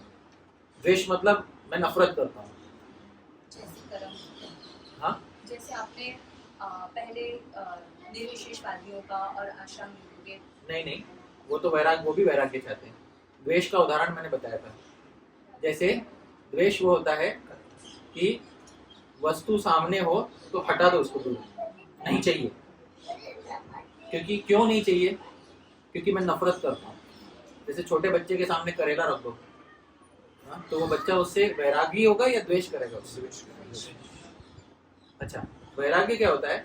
वस्तु सामने होती है, वस्तु आकर्षक लगने लायक भी होती है पर उसमें आकर्षण होता नहीं, उसको क्या कहते हैं? वैराग्य। भक्ति योगी द्वेष नहीं करता, ना द्वेष्टि, भगवान बोले गीता में, द्वेष नहीं करता भक्ति योगी। भक्ति योगी वैराग्य कर लेता है, सामने है, विषय का संसर्ग है, सामने विषय है, नहीं चाहिए। क्यों नहीं चाहिए? मेरा प्रेम है ना भगवान से, प्रेम है भगवान से, तो वो तो मेरी सबसे महत्वपूर्ण, मेरे जीने के वजह वही है ना। भगवान से मेरा क्या है? प्रेम है। और भगवान से मेरा प्रेम है, उससे उसको जो पोषण करता है वही मैं लूंगा, जो नहीं पोषण करता नहीं लूंगा। कोई व्यक्ति यदि हमारे भक्ति के खिलाफ जा रहा है, उपेक्षा कर देता है, द्वेष नहीं करता। ऐसे व्यक्ति ये क्या कर देता है? उपेक्षा कर देता है। द्वेष किससे करना? द्वेष उससे करोगे जो आपकी भक्ति का नाश कर सके, पर भक्ति का कभी नाश होता ही नहीं, तो द्वेष किससे करना? भक्ति का नाश होता है। भक्ति का नाश हम स्वयं करते हैं अपराध करके, अन्य कोई नहीं कर सकता। इसलिए अन्य किसी से द्वेष करने का कोई कारण ही नहीं है। और ये उसने मेरे बारे में 10 गलत बातें बोल दी, अच्छा ही किया, संसार में हमारी कीर्ति कम कर दी, हमारे भोगों को बढ़ाया या कम किया? उसने कम किया। हमारा बुरा किया या अच्छा किया? उसने अच्छा किया, अच्छी बात है। निंदक मित्र हमारा, निंदक हमारा क्या है? मित्र है, शत्रु थोड़ी। ठीक है, चलिए राज परिचित प्रभु, आपका अंतिम प्रश्न, फिर पॉज करेंगे। भक्तों का जो वैराग्य भाव रूप है, तो जो बुद्ध के मार्ग से जाते हैं या जैन धर्म जो पालन करते हैं, उनमें तो वैराग्य जो है भाव रूप है, भाव रूप, तो सच में उनको मुक्ति प्राप्त होती है? तो आपका प्रश्न ये है कि भक्ति योग में जो वैराग्य है वो भाव रूप है, क्योंकि परम दृष्टवा निवर्तते। परम दृष्टवा मतलब कुछ ऊंची चीज देख के नीची चीज छोड़ देता है, ये बात है। ये भावात्मक वैराग्य है ये। और जबकि बाकी अध्यात्म पदों पर अभाव रूप है, पहले छोड़ देना पड़ता है, बाद में मोक्ष प्राप्त होता है। पहले छोड़ना है, पहले वैराग्य। भक्ति योग में पहले कुछ पकड़ना है, पहले भगवान को पकड़ना है, बाद में सब छूट जाता है। तो बाकियों को क्या प्राप्त होता है? बाकियों को भी मोक्ष प्राप्त होता है, पर वो मोक्ष भी अभाव रूपी मोक्ष होता है। अभाव रूपी मतलब जिसमें कोई नाम रूप गुण लीला इत्यादि नहीं होते, वो अभाव रूपी मोक्ष प्राप्त होता है। जिसने अभाव रूपी वैराग्य किया उसको मोक्ष भी कैसा मिलेगा? अभाव रूपी। और जिसने भाव रूपी वैराग्य किया उसका मोक्ष भी किस प्रकार का होगा? भाव रूपी। वेदांत के 4थे अध्याय में श्री बलदेव विद्याभूषण जी टीका में समझाते हैं, द्वादशाहवत एक सूत्र है जिसमें बताया गया है मुक्त 2 प्रकार के होते हैं, सदेह मुक्त और बिना देह के। तो जिन मुक्तों का शरीर होता है, जिनका नहीं होता। जिनका शरीर होता है वो वैकुंठ में भगवान के साथ लीला करते हैं, जिनका शरीर नहीं होता वो ब्रह्म ज्योति में लीन रहते हैं। दोनों प्रकार के मुक्त होते हैं। तो पूरा प्रकरण वेदांत के अंतिम अध्याय में आया है, 4थे अध्याय में आया है, 4थे अध्याय के 4थे पाद में आया है, वो पूरा मुक्ति का प्रकरण है। उसमें श्री बलदेव विद्याभूषण जी ने टीका में समझाया है, उभय विध मुक्त होते हैं, दोनों प्रकार के मुक्त होते हैं, समझाया।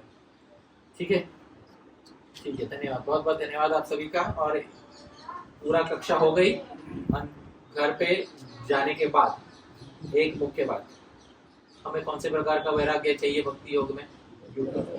युक्त वैराग्य में सबसे पहले कृष्ण के प्रति क्या होना चाहिए? निर्बंध मतलब आग्रह। और मैंने आपको बताया आग्रह क्या होता है, उसको हम डिटर्मिनेशन बोलते हैं उसको। तो डिटर्मिनेशन जिस मैंने उदाहरणों से समझाया, मैंने वो सब याद रखिएगा। आजकल की मुंबई की हिंदी में कहें तो जीने की वजह, जीने का वजूद बना लेना, आप समझ रहे ना, उसको निर्बंध कहते हैं। वो भूलना मत, क्योंकि वो भूल जाओगे तो युक्त वैराग्य भूल जाओ, क्योंकि फिर भोग खींच लेंगे, ऐसा है। ठीक है, तो मैं धन्यवाद देता हूँ आप सभी को।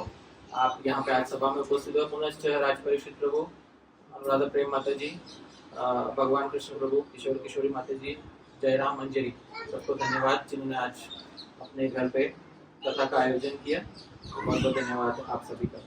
हरे कृष्णा। हरे कृष्ण।